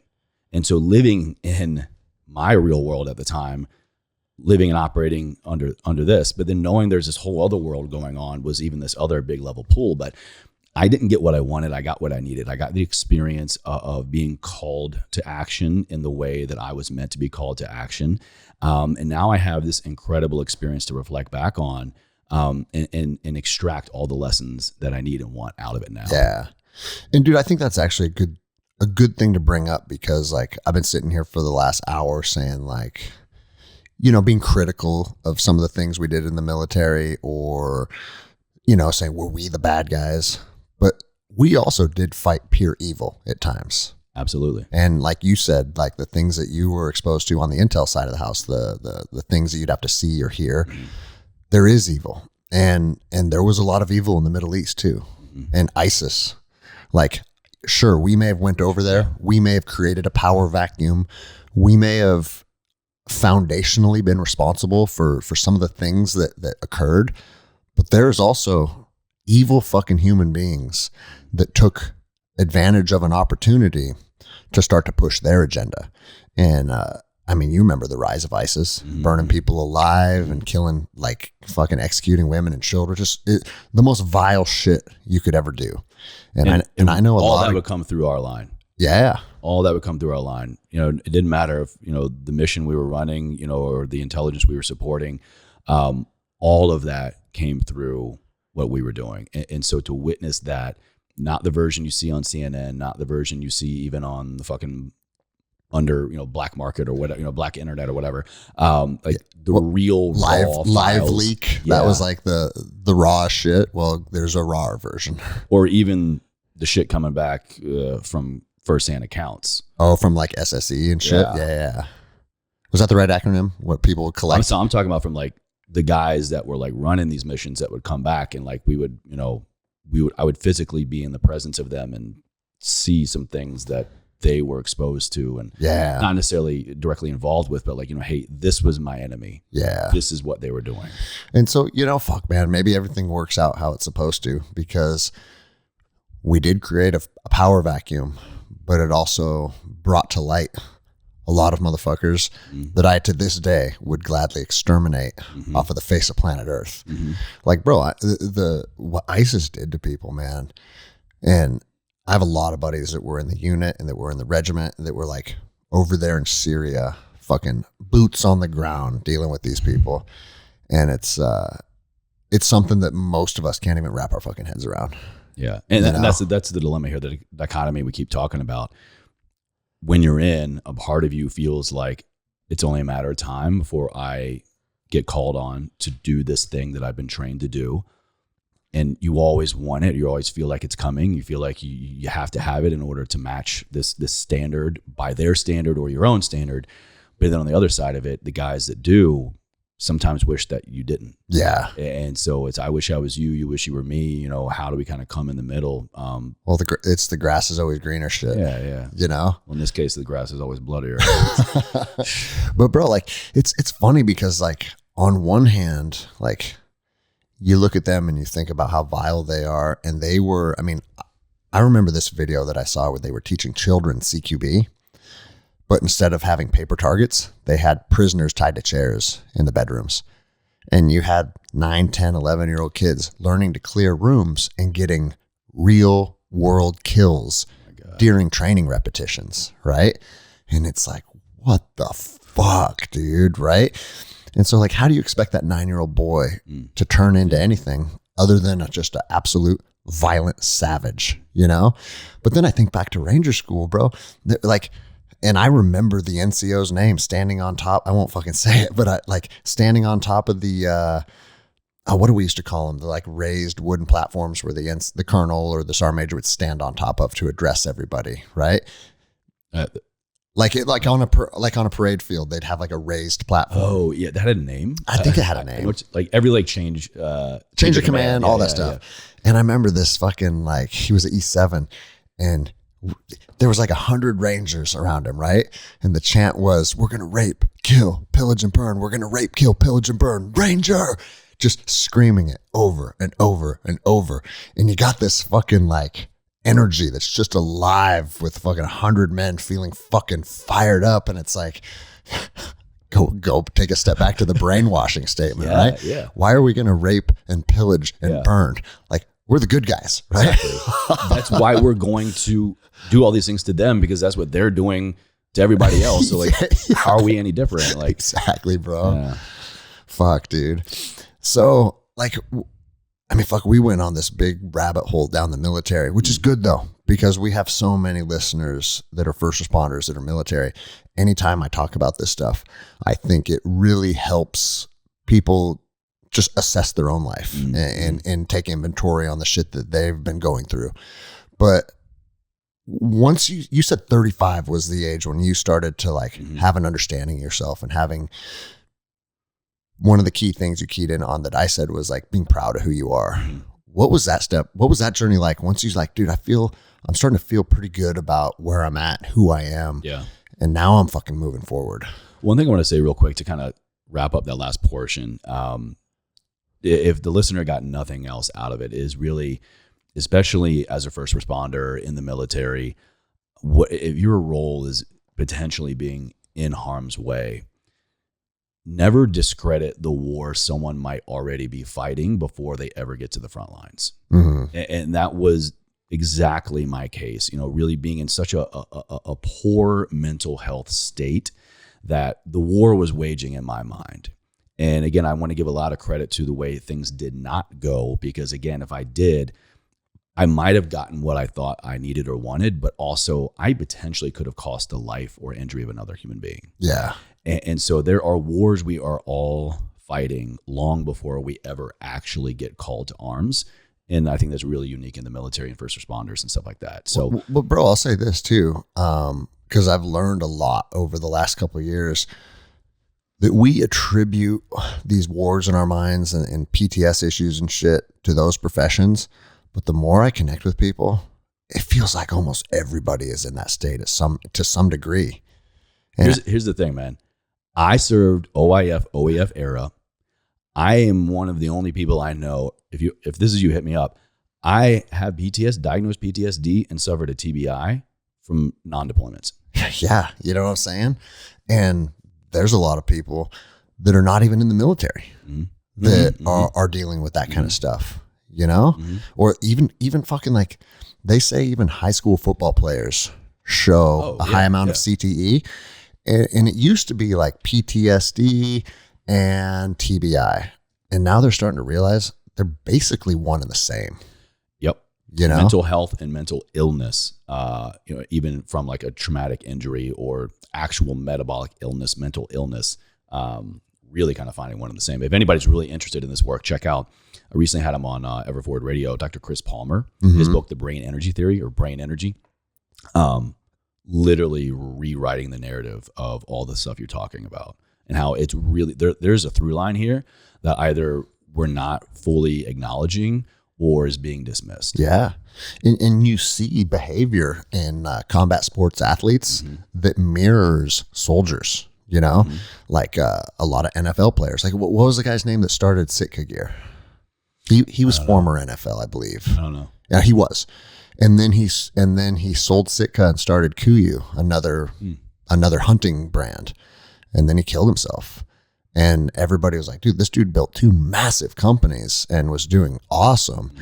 But a previous life inside of, I know football's not necessarily considered a combat sport, but let's be honest. Bro, you're running hundreds of pounds of men up against each other like day in, day out. It's not that different, you know, or your brain is still being subjected to fucking injury. Yeah.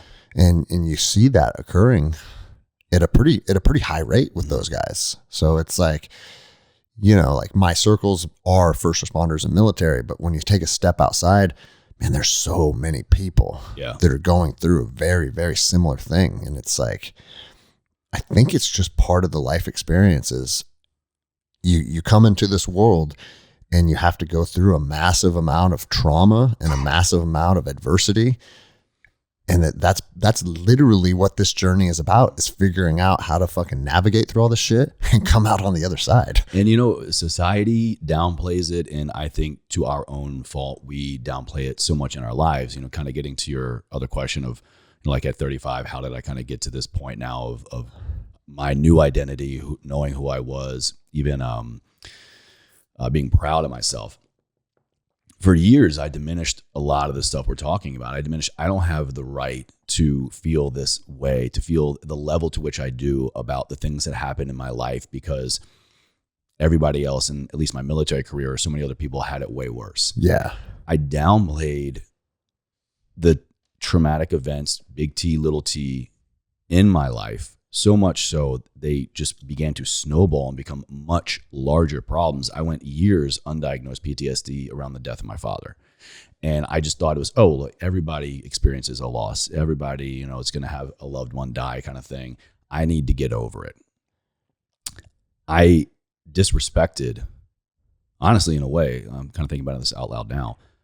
I was really disrespecting the relationship I had with my father in doing that. Mm-hmm. I disrespected the loss of him not being here physically anymore. I never allowed it to properly air. Yeah. I never visited. I literally just, when he died, I went home 2 days later back to active duty. Yep. There's no time to fucking think about that. Like, if you go down this hallway in sick call, you know, like they're going to know you're going to get looked at one way. You're going to maybe get, you know, not picked up for promotion. At that time, mental health treatment, at least in my experience in the military, had a pretty strong stigma. Of course. And then on the other side, you get to be a civilian again. It still isn't that great. Well, and you're afraid to bring it up too, because if you bring that shit up, I mean, when I ended up going to the VA, they're like, dude, your med records literally have nothing on them. And it's like, yeah, because I was in the regiment.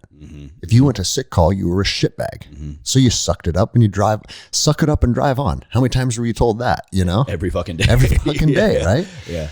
But dude, the weird thing is I think a lot of our issues around anxiety, depression, PTS, all of this stuff is a reflection of a shortcoming of how we're raising our children. Like, I honestly think, you know, like, look at all the shit that the schools are teaching people. How about we teach breathing exercises, meditation, self-reflection, self-love? You know, like, we don't do any of that stuff. And then simultaneously, the Western culture doesn't have a relationship with death. It's like, we all pretend that we're immortal and that, like, you never think about, hey, one day, like, my spouse is going to be gone. Or one day, or whatever it may be, right? Memento mori, man. And like, a lot of cultures are so familiar with death that they celebrate death. It's like, hey, my grandfather passed, and now we're going to have this, like, you know, this big party or whatever you want to call it, where everybody gets together. And the American funeral is like mourning and sadness. You see a lot of parts of the world where it is literally a celebration of life. Or they have the proper time for mourning. Yeah. They honor that feeling, honor that emotion, but then, you know, then you go on to the next part. Yeah. And the next part is like, hey, like, this person now completed their life cycle. And it's like, we celebrate births here. Like, fuck yeah, babies are born, right? Dude, part of the life cycle is the end of it. And we're so afraid of it. We're so averse to it. I mean, fuck, man. Americans will keep people alive with machines that are breathing for them, with fucking food getting pumped into them through an IV, or nurses are wiping their ass just to keep them alive. And there's money at the end of that. Of course, yeah. But let's be honest. That person's life cycle has come to an end. Yeah. We just refuse to accept it. And it's something I think a lot about, because I don't necessarily know what the right answer is, but we have to just understand acceptance of this life cycle. And if we're not taught that, if that's not ingrained into us, if that's not something we just naturally experience growing up, then when we do lose our fathers, and I lost mine at 35, it's like, fuck, man. It's like getting hit by a train. Absolutely. You know? And that's one of the lessons that I've extracted now, 18 years now from my father's passing, to finally, well, first of all, just like to be at a place where I can actually talk about it is leaps and bounds beyond whatever I thought would be possible for me again. But one of the many lessons I've extracted from his loss, his death, he passed away from ALS, that's a long, fucking tough process. It can be. He had a very, very harsh diagnosis, or a harsh case. From diagnosis to passing was about 18 months. Which, as fucked up as this sounds, that might be a blessing in disguise. Oh yeah. I mean, to his credit, he accepted it in a way that I still can't fully comprehend. He was in the hospital the last like 4 months of being alive, but he had, you know, an NDR, no machines. Like, when I go is when I go kind of thing. I don't want to prolong this pain and suffering for me or my family. One of the many lessons, like I was saying, that I've extracted from this is that I want to have those lessons, those conversations a lot sooner with my family now and my future kids, of one day, this physical body you see here before me as your father, as your insert family, you know, member title here, is not going to be here. And I know what's on the other side. It's kind of, we've been talking a lot this episode about, you know, what's on the other side of this thing that we think we want. I know what that's like. I know what it's like to go 16 years of not living, of suppressing my own potential, and hiding away from anything that made me think about him, even the good stuff, because it was so unbearable, at least so I thought. I do not want that to be the case for my family, for my kids. I wanted to begin to have those conversations of like, I'm here now. I might not be one day. Yeah. What does that look like? What does that feel like? And I mean, in my father's case, he had no idea. You know, he was diagnosed at, I think 41, 42. He passed. He was only 43. Oh, fuck. That's my age, bro. The closer I get to 43 really gets me in my feels. I'm just like, I will then have outlived my father, which is wild. I do kind of have one up on him now. You know, I got out as an E6, so I outranked him in the time. Oh, there you go. Yeah.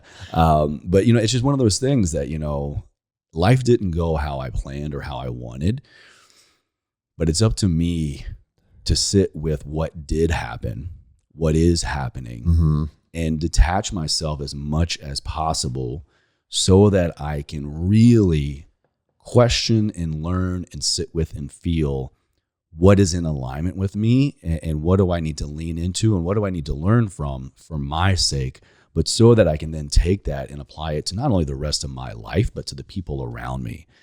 That, I think, is where I hope to do the most good for myself, my family, my community. And I know in doing so, it is going to serve me and continue to put me in my path, in the path, and to always be acting out of integrity, and to know and have such clarity of my own identity, because I'm now choosing to do that in a very regular way, the same way that I, you know, did a couple of years ago. And I think I kind of I was like in the perfect storm situation. You know, it was COVID. I'm living in LA. It was hard lockdowns, just up was down, left was right. Like I said, people were being fucking idiots, and none of the rules made sense to me. A lot of the rules didn't make sense to me. And coming from a rule guy, like I talked about earlier, I was at my wit's end. I was like, what do I do? What do I believe? How do I act? And it was even causing some like friction with a lot of people in my life.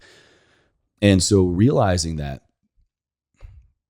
the world can go to shit, and the world can challenge your belief system, and the world can make you question your belief system, doesn't mean that you have to falter. It just means here is the opportunity of a lifetime, maybe only once, to really know who you are. 100%, bro. And at 35, I had this awakening. Oh, this is Chase. This is who I am. This is what I believe, or this is what I question, or this is what I need to keep questioning.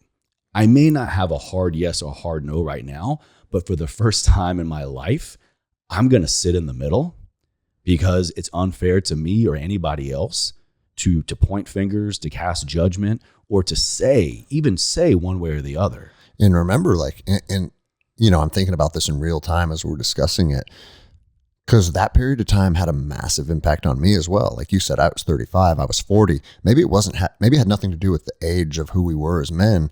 We all went through the same life experience. Yeah, that life experience that was thrown at us. And you're exactly right. For the first time ever, if you question something, you were the enemy. And for me, that was an eye opener, because it's like, man, America's always been about defiance and questioning, and like having the freedom to think for yourself. And for the first time in my life, it was like, we were disallowed to have the freedom to think for ourselves. How much of your past identity, I wonder, was fighting against that? Because I remember many times I would be so quick to react to somebody of like, I'm right, you're wrong, because I was still leaning in on, no, I was a fucking soldier. I served in the military. Like I know what is right and wrong. Yeah. So how dare you come against me? I had to like let all that shit go. It was like, Chase, first of all, you're not in the fucking army anymore. Also, like right now, we're talking about wearing a mask to go walk your dog or not. We're not talking about clearing a fucking, you know, mount training or whatever. Yeah. So it's just like, there's a lot of that, I think, that, you know, we probably didn't realize we were bringing to the table.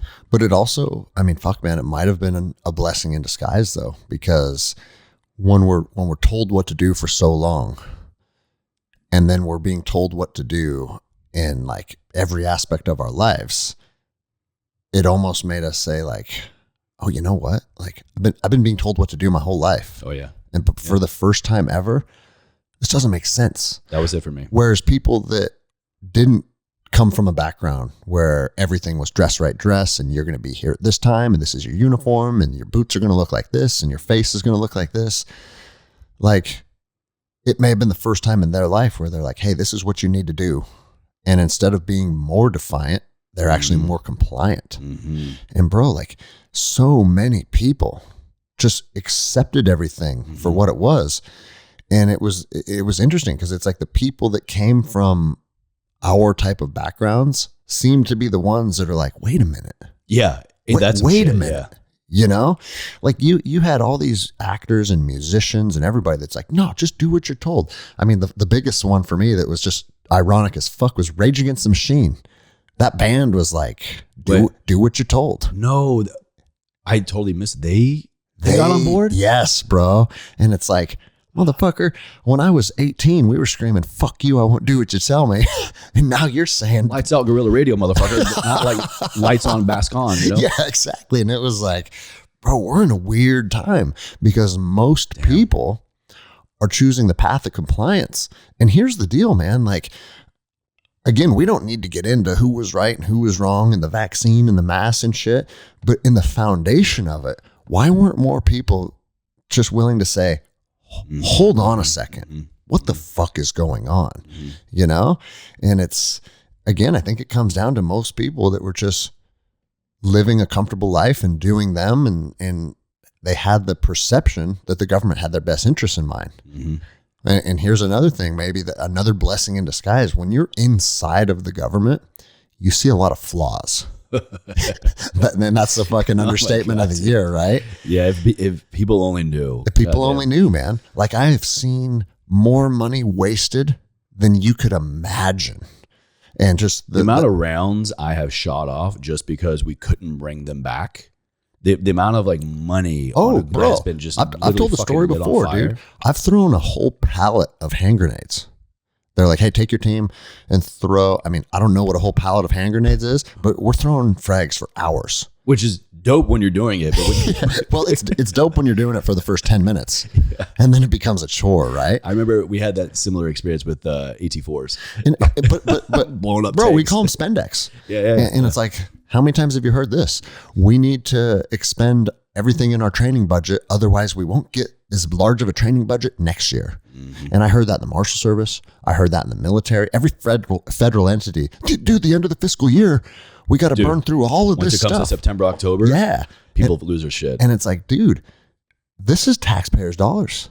But because we want more taxpayers' dollars, and that, this is just one unit. This is just one little, this is just one district of the Marshal Service. And it's like, but when you got hundreds of thousands of everyone's units, doing the same shit, and it's like, oh, we wonder why we're fucking broke. I was with Glover over the weekend in Heber City, Utah, and I told him this story. When I was a deputy with the U.S. Marshal Service, when we would do any type of raid on what was considered a drug house, anything that was seized inside could not be used. It had to be destroyed, right? And that policy came from methamphetamine labs, right? Okay, anything inside of a methamphetamine lab has the potential to have toxic chemicals, toxic fumes. Sure. So, okay, I get it, right?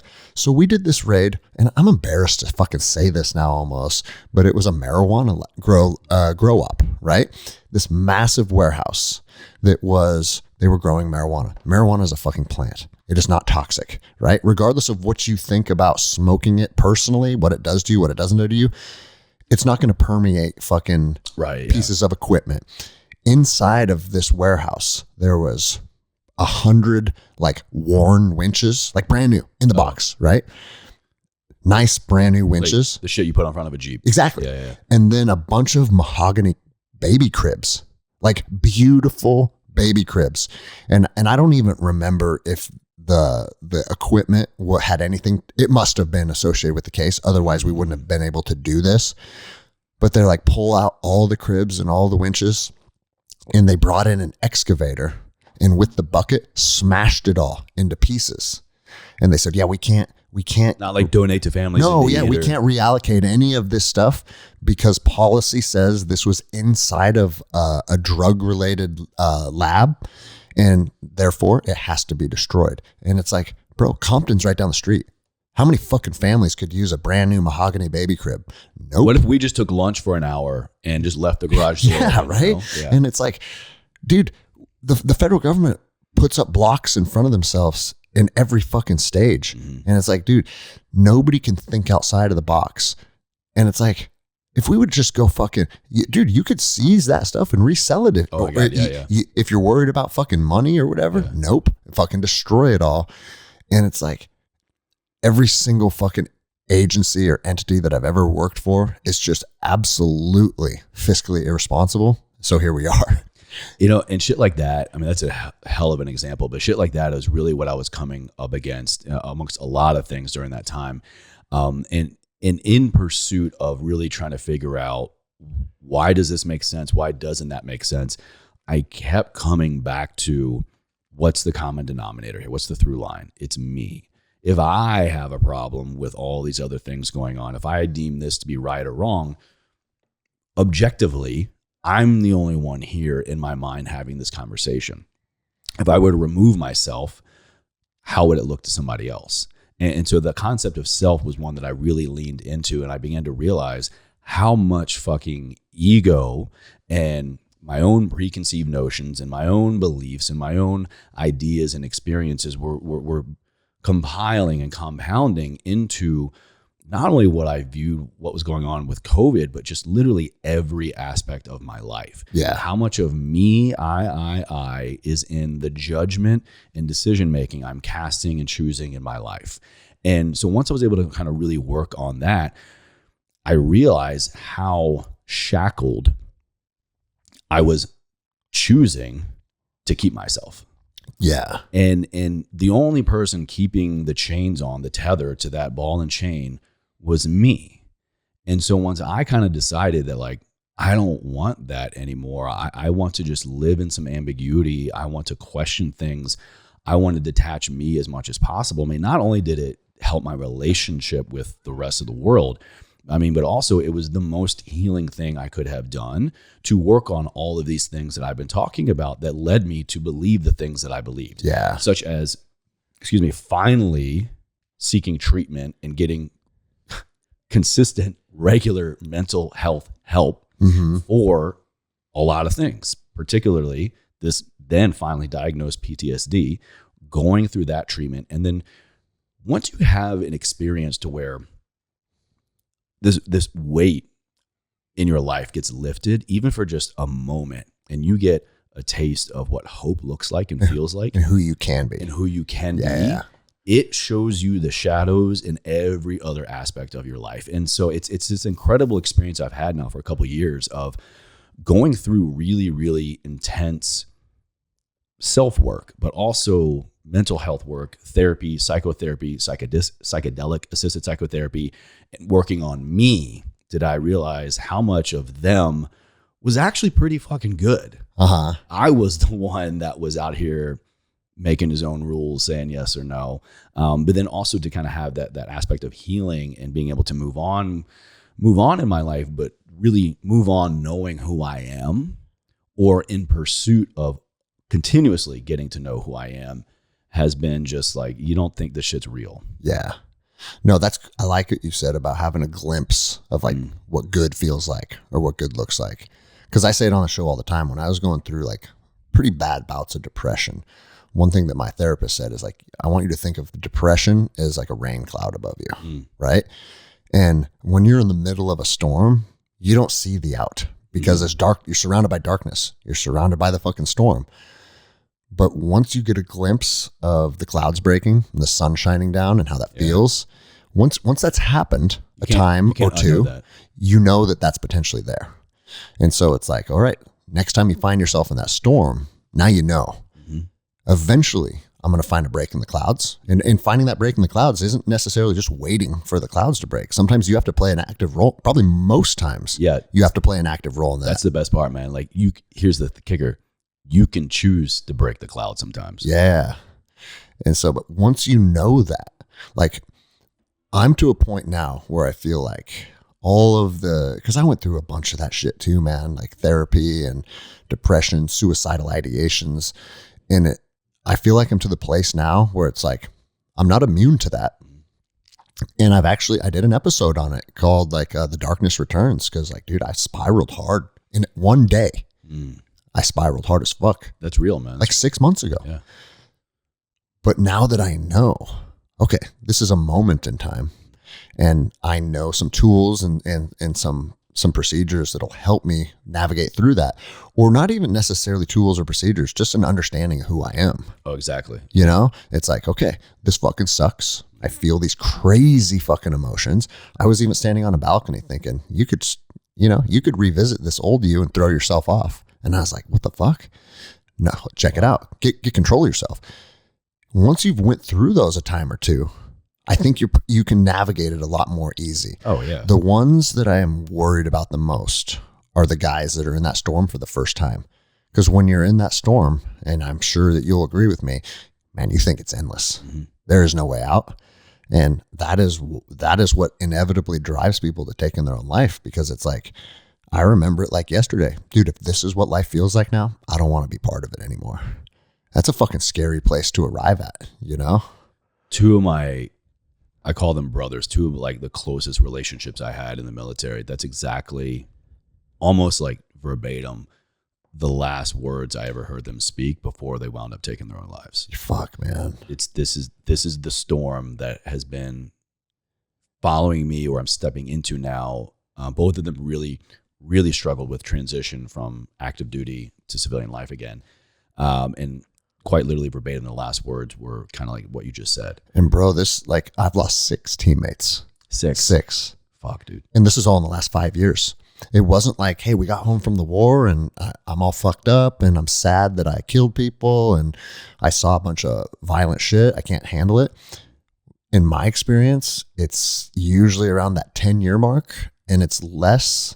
And I mean, Brian Ray did my show, who was a special forces guy that called a fire mission on what he thought was 2 enemy fighters. And it was an 8 and 10-year-old brother, and he killed them both. And bro, fucking sometimes one incident that you experience overseas can be the catalyst that fucks you up for a long time. But on the other side of it, what I see more often than that is it's not like, hey, I killed this guy and I was wrong. It's more like exactly what you said. Man, I'm trying to assimilate to life back home, and I don't feel connected to people anymore. I don't feel like I have a mission anymore. Mm-hmm. I don't feel like I'm part of a tribe anymore. And you can only feel those emotions of being like an outsider for so long before it starts to spiral. And most of my friends that took their own life, I believe, is more the latter, as opposed to a moment in time is haunting you. But bro, those are 2 opposite ends of the spectrum. And then there's everything in between. Yeah. And both of those can lead you to feeling like you're worthless and you're no good and taking your own life. And it's weird, man, because a lot of people talk about this stuff, but I think people that haven't served in the military, they kind of think it's like, oh, this is a problem that's over here or over there. You talk to anybody that served active duty, we don't have just, oh, you know, a friend of a friend I heard killed himself. It's like, we all know multiple people firsthand that have done this. And, you know, to kind of bring it full circle, what I was saying earlier, many times after you literally leave a war, you're still fighting the war. Oh yeah, bro. We don't know the wars we're waging in our heads before we get there, during there, and after. And that was exactly the case with your guys and with my guys. I mean, and also to kind of like highlight this whole other area with where I see a huge hole in the DOD really is we spend how many months training to get into this service, and then how many hours to get out. And bro, like I've spoke on this before, and I can only speak on my experience. And I got out active duty a long time ago. So if it's changed, that's great. And you know what? Write me and tell me. I would like to hear if people are if the DOD is doing a better job of it now. But bro, I deployed home from Afghanistan on my last active duty deployment and was ETS'd out of the military. And fuck, I want to say it was a week, definitely under 2 weeks. Yeah. And so it's like, dude, I was fucking patrolling the mountains of the Hindu Kush as a fire team leader in Afghanistan to now I'm sleeping on my mom's couch, because you know how it is when you get out of the military, you go back home. It was a blessing in disguise that the deployment was right before my ETS, because I ETS'd with a chunk of money that I was able to put a down payment on a house. So some of the things were working out, but at the same time, man, your life takes this 180-degree turn. Everything that you were, everything that you did, everybody that you knew, it's just reset, starting over. Yeah, I think the heart of mine, I'd say really all of my separation training, transition, if you want to call it, I think it was like 3 days. Yeah, bro. like 3 days. After 6 years. And it doesn't matter if it's the best, most well thought out transition curriculum ever created. Change takes time and pressure. And you can't have any type of effective change in 3 days. And then, dude, then the other side of it is, and it's funny, like me and Glover talked about this weekend too. When I made the decision to get out, man, I was a piece of shit. Oh, yeah. And like, this is what my platoon sergeant told me. Scarlet letter. Yeah, bro. He's like, Greg, come to my office. Or Anderson, come to my office and we need to talk. He goes, you realize that you're going to CIF and you're turning all your kit in. And we're redeploying back to Afghanistan in 90 days. Like, so you're sending your own fire team back over you're gonna into leave your war guys. You're going to abandon your without their fire team leader. Mm-hmm. What do you think that's going to do to them? Like this massive guilt trip. And it made me think like, man, when is enough enough? Because here's the thing. If I did another deployment and then decided to get out, that same conversation would take place. If I fucking worked my way up to a platoon sergeant and did another deployment, that same conversation would take place. Mm-hmm. And so for people that are in that place, just know whatever you did was enough. Right. And if you want to give more, fucking awesome. It's all your choice. But if you want to, if you feel like you've given what you want to give and it's time to move on, also awesome. Because getting stuck in that cycle when it's not authentic, it's not what you truly want to be doing. A lot of people stay in that cycle because they're afraid of, what else am I going to do? What else is out there? Well, the same is true with anybody to a degree outside of the military. I think. Why do people stay in horrible relationships, shitty jobs? It's just, you don't know. Yes, the parallel between that and law enforcement is almost identical. Everybody I know is sick of being a cop, but they just don't have the, but if I stick it out for 6 more years, I can retire and I get a pension. But like, you're fucking miserable. You're miserable, bro. Yeah. And there's a path out there where you can do what you want and actually live this life of like joy and happiness and purpose.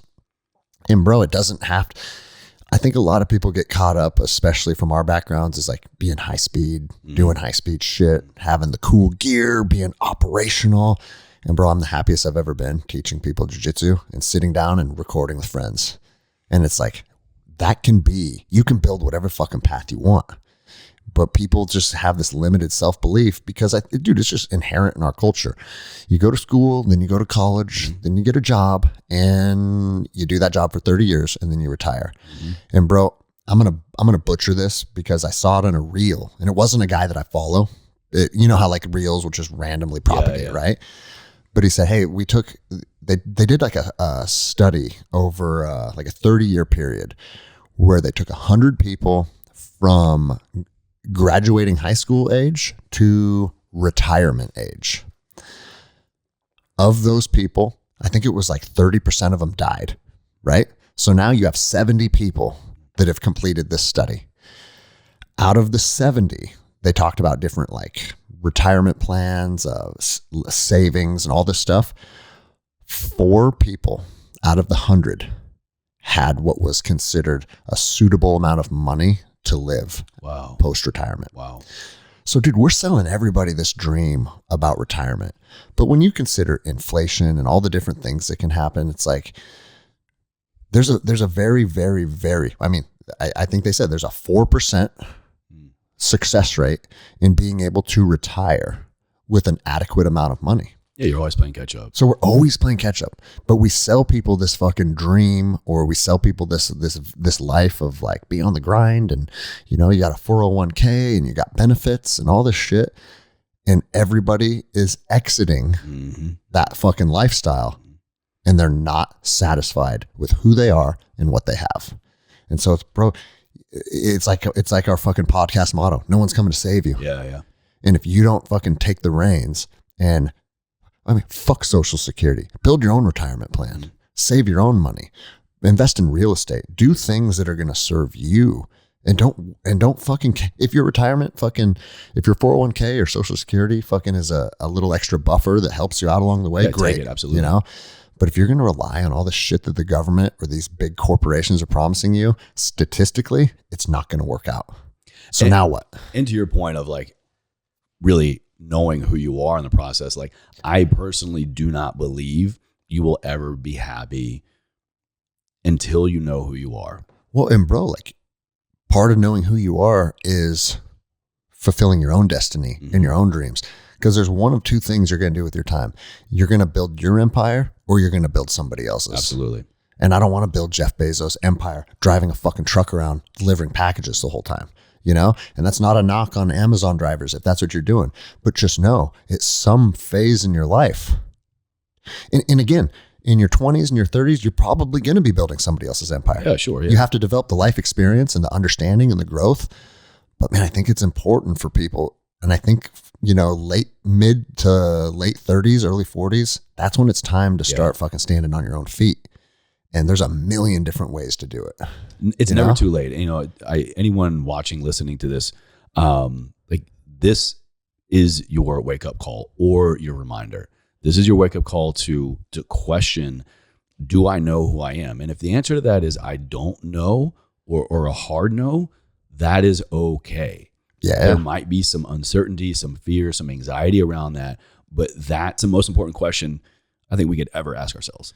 Well, dude, I think this is a perfect segue because we're already coming up on 2 hours, but we can go as long as we want. Damn, obviously. we can talk, huh? I mean, I get 3 hours an episode, but since it's your episode, we can go as long as we want, right? I'm going to apologize in advance to Cam, your editor. Yeah. No, I like to keep, I found the sweet spot for the show to be 2 hours, you know, plus or minus. But here's the deal. You came to a realization of who you are, what you wanted. You started building a business and a path, and your profession is inside of the podcasting space. Mm-hmm. Like you own Operation Podcasts. And what did that journey look like? Kind of stepping out into your own and calling the shots for yourself and standing on your own 2 feet. I feel like I have to kind of quick little back context on that is how I got to that point is like I already talked about it. I suffered those injuries, was medically retired. That was my catalyst to become so interested in the human body because look, man, I wasn't fucking getting the rehab progress that I wanted from the VA. Mm-hmm. I was shocker. Yeah, shocker. And I just wasn't willing to accept, and this is true through my story up to now, is I wasn't willing to accept the cards I was dealt. Mm-hmm. And so I decided to go to school. Had my mom help me. I was on my cane at the time, literally hobbling around, signing up for college classes to study exercise science. And in that process, I realized I really love this. I actually want to do it. So that became my next career. Became a health coach. I was a concierge medical practice wellness director for a long time. And then in that process of continuously learning, because I worked with people every day, exercise physiology training, weight loss, lifestyle planning, getting off medications, things like that. I worked, hand in hand with their doctors. I began to lean into podcasts. Someone mentioned, hey, Chase, you like health, right? You're into fitness. You should check out this podcast. Like everybody, I think back in 14, 15 was like, what the fuck is a podcast? Yeah. There's one podcast and it's the Joe Rogan Experience. Exactly. And everybody listens to it. It wasn't him. Okay. Shout out Sean Stevenson, the Model Health Show. Okay. I listened to it and I was like, oh, this is the best information, quickest information I could ever get to help my immediate career right here, right now. So I was living in DC at the time. I had this horrendous commute. I was just listening, consuming podcasts all the time. I would get to my clinic and I would be able to better help my people like every day. And if I couldn't help them, I at least had a new resource to give them to go help themselves. And so then one day it just kind of clicked and go, wait a minute, what if I actually was the one talking? What if I was doing it? What if I was sitting down for 45 minutes, an hour, 2 hours with these experts? Imagine how much more I could learn. So I started Everforward Radio. I launched it actually on the memorial of my dad's passing, January 22nd, 2017. And I did that throughout that next year. And at the end of that year, I decided to kind of jump ship. I was just getting overworked, undervalued, all that jazz in my job. I loved it, but I realized that I really loved this more. And so I jumped ship, doubled down on the podcast, and also had my own online health coaching company for a couple of years before kind of hanging that up and only being a podcaster. So were you doing everything? The recording, the editing, oh, dude, I was doing everything. I was doing of everything wrong. I was in my tiny little walk-in closet in DC because it was the only like air cord here, soundproof area in our apartment, sweating my ass off, usually taking this, it wasn't even Zoom, it was Skype, like taking the Skype audio calls in my underwear, sweating my ass off because there's no AC, but I'm trying to just get the best sound possible on this cheap ass, like $30, $40, $50 microphone. did that all. After a year, began to kind of figure out how to monetize it a little bit, enough to where I felt safer leaving my job to also then do my coaching. And so then, after a couple of years, I really kind of just became the guy in my circle. I had a lot of health and fitness, online coach, social media people in my world. And so a lot of them became interested, and, I began to help people. And then light bulb moment went off. I was like, oh, enough people are asking me about this. This could be a thing. So let me turn into a business. And so, about 3.5 years ago, launched Operation Podcast. Oh shit. So you launched not 6 months or so before we connected then, huh? Or maybe a year? Yeah. It was it was like fall, winter 19. Okay. I think, yeah. And it started off as just like courses. I created courses to teach people how to do it, because look, anybody can do this. It's just a matter of how much time are you willing to give to get it up and going, or resources to delegate it. Well, bro, to go back 2 hours at the beginning where I said one of the most common questions I get is, how do I start a podcast? Yeah. Are your courses things that are still available? Yeah, they are. Yeah. Still up there. Yeah. Operationpodcast.com. They're still up there. Yeah. Okay. Yeah. Yeah. Quick disclaimer on that. I'll say I still stand by all the content. You dive in, excuse me, guys. You dive in a few hours, you will know everything you need to do to record, edit, launch, monetize, interview, so many things. The only thing that's different now is like the host site we recommend, shout out Libsyn. They now have like version 5, and that course has version 4, but you can still access version 4. It's like same but different. Got it. But yeah. So yeah. And just so people are clear, like you record and then you do your editing, and I was recommended to use Adobe Audition and Final Cut Pro. Yeah. You think that I started on GarageBand because it was free on my laptop, my MacBook. I used that for probably the first 2 years. Adobe Audition is like light years beyond that. It's way more overwhelming. It looks more overwhelming than it actually is. They use that shit to like edit movies. So what we're talking about here is spoken word, stitch together some music. What you'll actually do on Audition is about 3 to 6 things, and they're all in the same task menu. So it's all in there. I teach people on GarageBand and Audition. Bro, and even I can fucking do Audition. like you guys do all the editing for the main show, but I do it all for the intro. I mean, you guys re-edit it. Right. Yeah. But I don't do any cuts or editing on the live show. Like anything we say, any ums, any coughs, the fucking cat meowed like 5 times, I leave it all in there because this is life, right? Real, yeah. And as soon as I start giving myself a pass, like, oh, dude, I stuttered there or I misspoke there, it just starts to become very convoluted. I feel like I want people to get authentic shit, Yeah, I'm with you. But the ads in the beginning, what's funny too is when I'm doing my recordings for the beginning of the show, because I know that I'm going to be editing it, it's like it subconsciously gives me a pass to fuck up over and over and over. Yeah.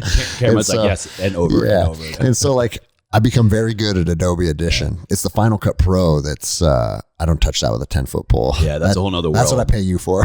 I don't do the video. That's why we got great editors on the team. But then you take your video or your audio and you upload it to the hosting site Libsyn. Yeah. And then they're the ones that broadcast it out to your Spotify, your Apple, your Podbean, everything. Yeah. Yeah. So Libsyn is a host site. That's where, the lifeblood of any podcast is called an RSS feed. That is what gets pushed out to all the major platforms. There are a lot of other host sites out there like Anchor, BuzzFeed, Podbean, a lot of ones. I just personally have been the most impressed by Libsyn in terms of the setup, the ease, honestly, the customer service. They know their shit. They're super fast. And they just have the most growth potential inside of it. And we're talking, you can get a plan starting at $5 a month. Yeah. Which that's foregoing coffee one day a month. Exactly. Yeah. So I got the ball up and running with that. And I, like I said, began to kind of be the guy that people were asking, hey, can you just like help me? Also, like, I'll never forget one person, her, Emily Hayden. Oh yeah. That's my homegirl. I had already been kind of like helping Joe, the team at Cure Nutrition. Bro, we're all connected. Yeah, it's awesome. Joe wanted to do a podcast and I was kind of helping him a little bit. And then Emily Hayden was the first person. I saw that she wanted to do a podcast and I had already known her at this point for a little while. And I reached out and I was like, hey, I'll do it.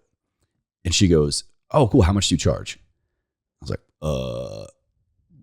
$600. Yeah. And she wound up going with me. And this was, me doing all the things for her show, and I was doing Cured Nutrition's Cured Collective podcast as well. And then I was like, oh shit, this is going to be a thing. So then I was like, all right, I need to grow the team, need to expand, need to get more editors, all this stuff. And then now it's what we do today. And we've got, if you look up Operation Podcast on Apple Podcasts under our network, the channel there, it's called, we've got 28 shows total now. You're one of them. You've been with us for almost fucking 3 years, hard to believe. We do remote production. We just opened up a new studio in LA. We do on-site, off-site, audio, video. You can be anywhere in the world, but also where we really thrive, and the favorite types of projects we love to work on are the ones where it's really like, we're going to make this a show. This is going to have just like the high caliber production value, but just really delivering on all angles, the value and the meaning and the intention behind the host, and just honoring their mission as best as possible. And bro, and I can tell the audience, like, again, a lot of people are interested in entering this space. I've been super fucking happy with you guys. Working with you guys has been easy. Communication is like always super easy. I can email, I can text you or Alexi. It's like, but please use the portal. It's been a very great working relationship. Thank you, man. And people like you are the people we love to work with the most. Your mission, your just straightforwardness, and just you're very coachable, and like what you want, but also like you'll take feedback, and vice versa. Yeah, bro, I say it all the time. Like, especially like I'm just wrapping up building the new gym, so I've been dealing with plumbers, electricians, drywallers, framers, contractors, like. Every fucking day, it's what about this? What about that? And I you know what I almost say on a daily basis, like to a plumber, for instance, if this was your house, what would you do? There you go. And when they say, I said, then that's probably what I should do. Yeah. Because I'm not a fucking plumber, right? Same thing with podcasting or editing or uploading. It's like, Chase, what do you think? Yeah. Because that's not my fucking world.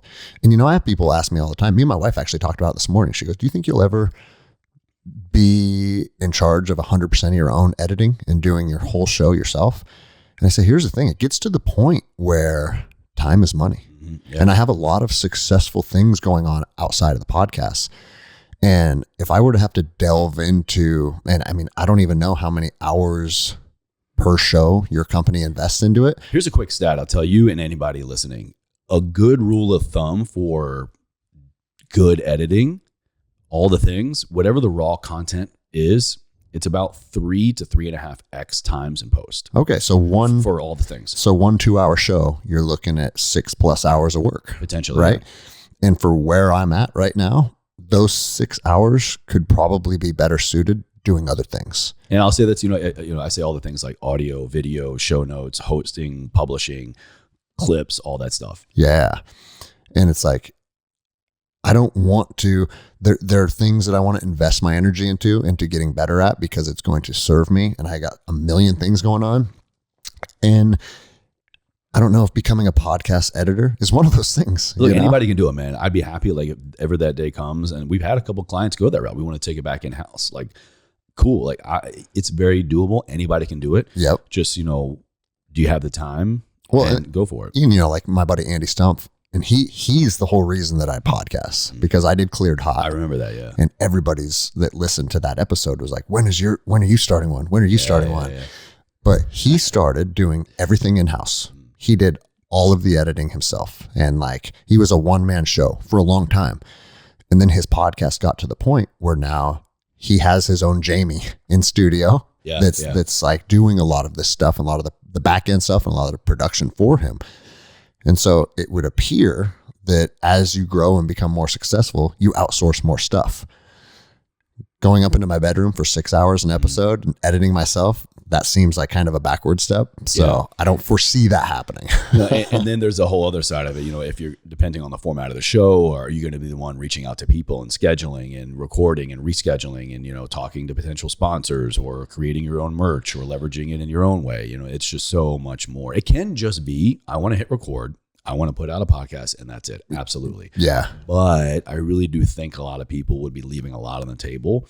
I'm not talking just money, like, by now, but the most opportunity in terms of business, professionally and personally, and just pure joy in my life over the last 6 years has been from my podcast. Yeah. The people that I meet, it's the relationships crazy. I build, the places I fucking wound up multiple times now in like living rooms of billionaires, like just like shooting with Tom and Lisa Bilyeu from Quest Nutrition, Impact Theory, Women of Impact, just like in the presence of people that like what I'm doing. And this is, I don't mean to be like a name drop, but I'm just showing people examples of like, bro, it's a reality. You're telling the truth. If you stick to the path of what lights you up, whether you're doing it or somebody else, the places it will lead you will keep blowing your mind. Bro, the podcast has changed my entire fucking life. Like, dude, for instance, this is a great example of that. I followed Mike Glover on Instagram, and I think that his message of basically being responsible for yourself, your own, you should be focused on your own survivability. I reached out to him and said, hey man, you want to do my show? And he's like, yeah, I'll do your show. And I said, all right. So dude, I linked up with him. He did my show. Now we just joked about it last weekend because I showed up at his office, we hit record, and then I left. And it was like, we put out a good episode. I mean, did I just get used? but it was episode 9. It was episode 9. I still sucked back then, I feel like. But dude, I'm almost in like 2 weeks. It'll be 700 episodes. Yeah, bro. So you do something 700 times. I still feel like I fucking suck. Like everyone. Well, bro, I'm trying to make better reps. Yeah, of course. But dude, over the years, that put us in touch, and we stayed, like became homies, and then we hung out a couple times. Then he came out here and stayed at my house, and now I'm going into a partnership with Fieldcraft Survival. See, and like that was literally decided last weekend, and he wants to bring my expertise in jiu-jitsu and bring that into the Fieldcraft space. And that's just one example of doing a show that has now evolved into something else. And it's connected me with so many different people. You know, I went down and did Andy Frisella's show and became a sponsored First Form athlete. Huge. Yeah. And both Sal and Andy are personal friends that I could text right now. And it's just like, you put yourself out there, your network starts to grow exponentially. Yeah. And then the trajectory of it gets like exponentially grows. And there's a lot of good people out there that are doing good things. And if you connect with them, man, it's like, now we're all doing this together. Yeah. And it's been a wild fucking journey, dude. It's come literally full circle for me. So I was sharing that really the first podcast I ever found, the one I ever listened to, was the Model Health Show. It's a very just fitness, nutrition, holistic wellness kind of stuff, hosted by Sean Stevenson. So the guy who runs the show that I first ever listened to, that ultimately was the deciding factor, you know, I want to be like Sean. I want to do my own show like this. He's a homie now. Like, I literally just texting him the other day, and like we were like have dinner together, like at certain events. And it's just, you never think that the people or the thing that plants an idea in your mind are going to turn into your people. Yeah. And bro, and I can tell you, it goes back to what we talked about earlier, is like, once you know, like, dude, I hold value, right? As soon as you know that and believe it, man, everybody starts to see it.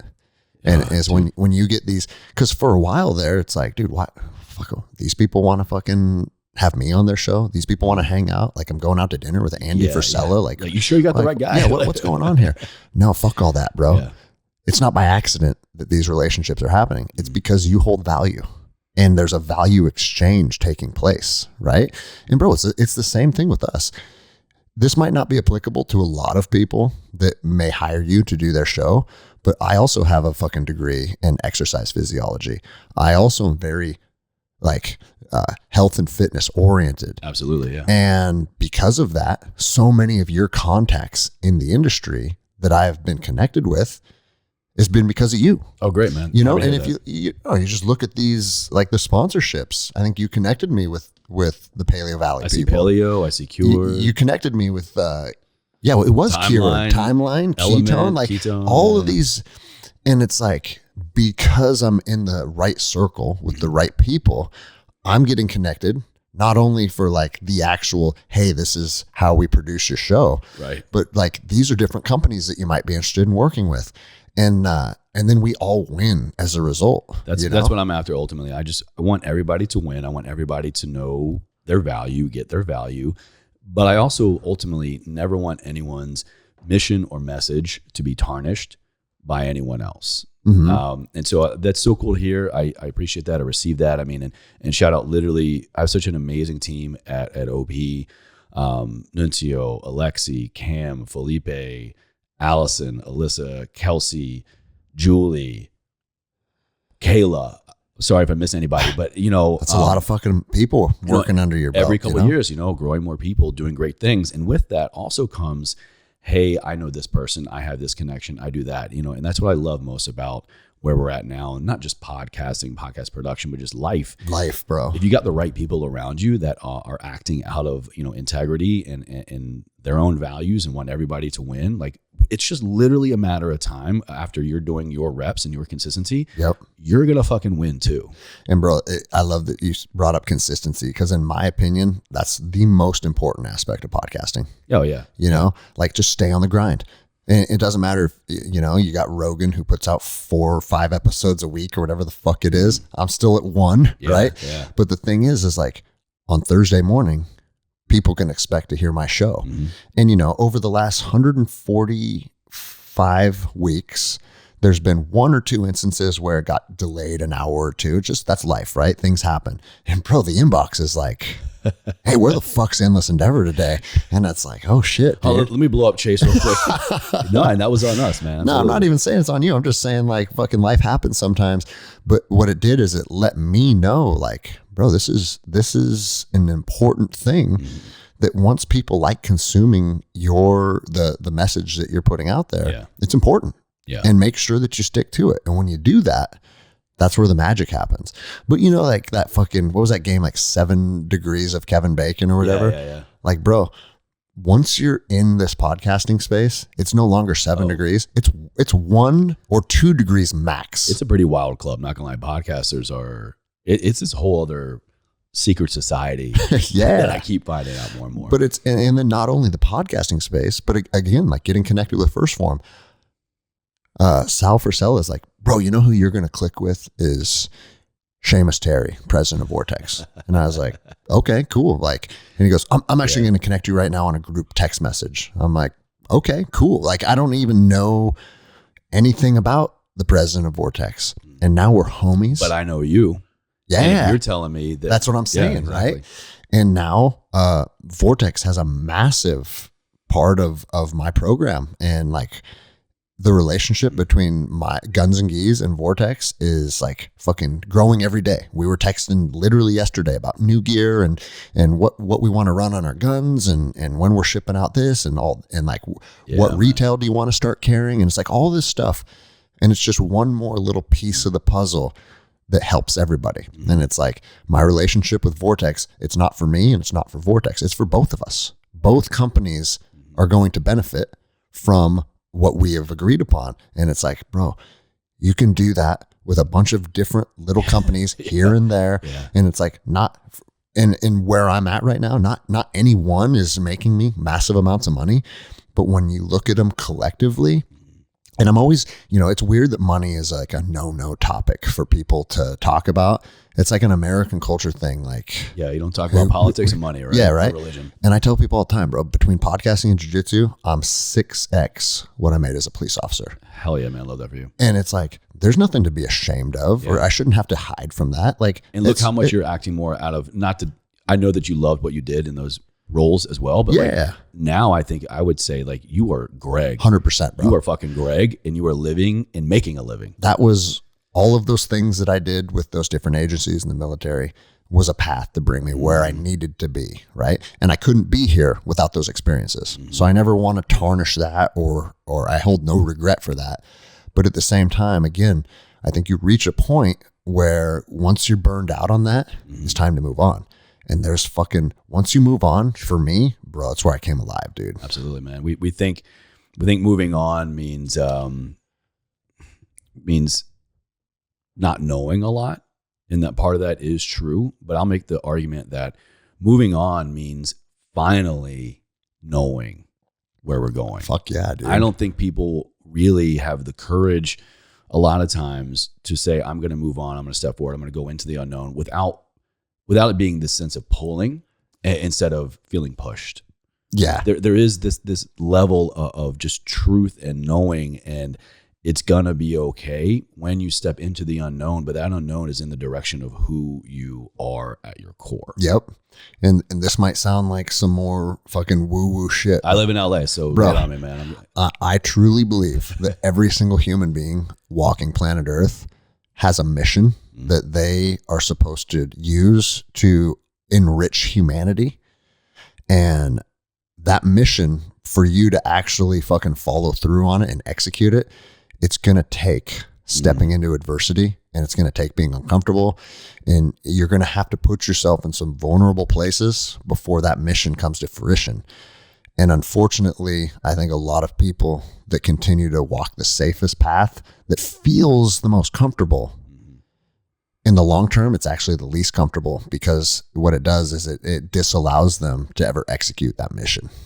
Uncomfortability and uncertainty and friction are all requirements of liberation, 100%, and truth and fulfillment and meaning. I mean, it sounds so cliche, but I can tell you, you can tell us that absolutely, I think, is the most true thing we could ever say. Well, and I mean, you can apply that to your career. You can apply that to business. But I always tell people that the easiest, shining example of that is your fucking fitness. Oh, yeah, my God, yeah. Becoming fit, a lot of times, is not fun. It comes with a lot of pain and a lot of discomfort. And that is what it takes to grow your body into what you want it to be. And also, like, eating fucking chicken salads. That's not when I could be eating fucking ice cream cake. You know what I mean? It's like every little aspect of our life, when you take the harder path, it comes with the better long-term benefit. It's the same with like fucking reading, you know? There's plenty of times, and I'm new to this. Like, I fucking probably went a decade without reading a book. And it's like, I don't want to just sit here and fucking stare at a book for 2 hours. It's not, for me, it's uncomfortable. I'm not one of those people that just like, yeah, I can't wait to sit down and burn through. You're like not naturally lit up. No, it's like, I kind of have to force it. But then what I find is then I get drawn in. And then once I'm done, like, dude, I'm telling you right now, I read Emotional Intelligence. Oh, wow. Yeah. That fucking book changed my life. Yeah. You know? And it's like, oh, okay, this is the power you can derive. You sit down, you execute some discipline, you spend some time investing into somebody else's knowledge. Now it becomes your knowledge, and it's fucking real. Just, you know? Shut up, sit down, get uncomfortable, and take notes. Yep. Like, there's your map for success. And I'll tell you this too, and this just going off on a tangent, but I used to think about like reading a book as like a discipline thing. I start it and I have to finish it. But I'm to the point now, I dive in, and if I feel like it's serving me, I'm all in. Yeah. If I feel like it's not, man, I'll give it a couple of chapters. It's time to move on, you know? And that might be right? That might be wrong, but it helps me stay consistent, I would say. That's a great tactic. I've done that sometimes as well. There's no rules yeah, exactly. that said like you have to start and finish every book or everything. To a certain degree, but sometimes, especially when it comes to a book, you can get out of it what you need. Yeah. And we talked about this already many times. That's really sometimes what should happen in life. We need to get out of it what we need, not what we want. Yep. We want to finish the book because we said we're going to do it. Why did we say we're going to do it? To prove something to ourselves or somebody else or social media or what? What if you actually just committed to a thing, got out of it what you needed, and then moved on? Yeah. And maybe that next book might be waiting on the shelf. Exactly. And that's what's the one that's going to fucking give you that little tidbit that might change your fucking life. Yeah. You know? Or get Audible, listen to it at like 1.5x. Just plow through that. Yeah. Bro, there's some orators that read so slow that you turn it up to 2 and it sounds normal. They do that on purpose. That's why. Yeah. Because they know most people in audiobooks are going to go like 1.2, 1.5, or even 2. Oh, really? That's why when they read their book, it sounds like this. Well, fuck, bro. I think the podcasting side of this episode was quick, but at the same time, I think people got everything that they fucking need. I agree. And like always, though, I'm going to have all of your information in the show notes so people can fucking reach out to you and be like, I heard you on Endless Endeavor and I'm starting a show now. Roll through. But let people know where they can find you. And Any closing words, man? Well, first and foremost, let me say thanks for having me here, my man. Thank you. Again, it's been an honor to sit down with you and just, have this conversation for many reasons. I love your platform. I love your mission. I love supporting you, but also the guy in me, and definitely the military guy in me, doesn't get a lot of this. Yeah. Doesn't get a lot of this. So like, this serves my soul. Well, and bro, I say it all the time. If the show got 0 downloads, I would still do it. Yeah. Because this, like, right, like if I won't even say it, right? But these 2 hours were well spent, regardless of what happens with this content. I'm with you. Amen. So after that, yeah, if you guys have resonated with me, want to learn more about me and what I do, really one of two places. I run my show called Ever Forward Radio. It's twice a week, and it really at its core 3 kind of main columns: fitness, nutrition, mindset. I say really tangible things that you can listen to and apply to live a life ever forward. That mantra goes back to, all the credit goes to my dad. That was his mantra, his phrase. Like I said, I launched it on the anniversary of his passing. He actually picked it up from his time in his guard unit, the 116th Infantry Regiment. Their creed on their shoulder there was Ever Forward. So It's got some really cool background to it. That's rad. Yeah, it is pretty rad. And then, Ever Forward Radio, or I'm on Instagram at Chase_Chewning. I literally just make it my life's mission now to, through social media and through the podcast, to share what I'm doing today, what I'm leaning into, what I'm learning, what I'm unlearning, to continuously step into and stand firm in my identity so that it can help do the same thing for other people. You're going to hear and see a lot of physical, mental, emotional, spiritual well-being. And then if the podcast stuff is really kind of lighting up your dashboard, then head on over, to Operation Podcast, operationpodcast.com, on social media at operationpodcast.com. Okay. Or excuse me, on social media at Operation Podcast. Cool, man.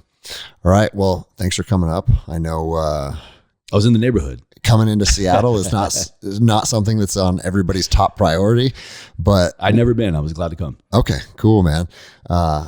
And even though we talked for 2 hours and 20 minutes, I hope you don't leave right away, because I got a couple more shit to talk about off the air. I'm down. All right. Thanks, brother.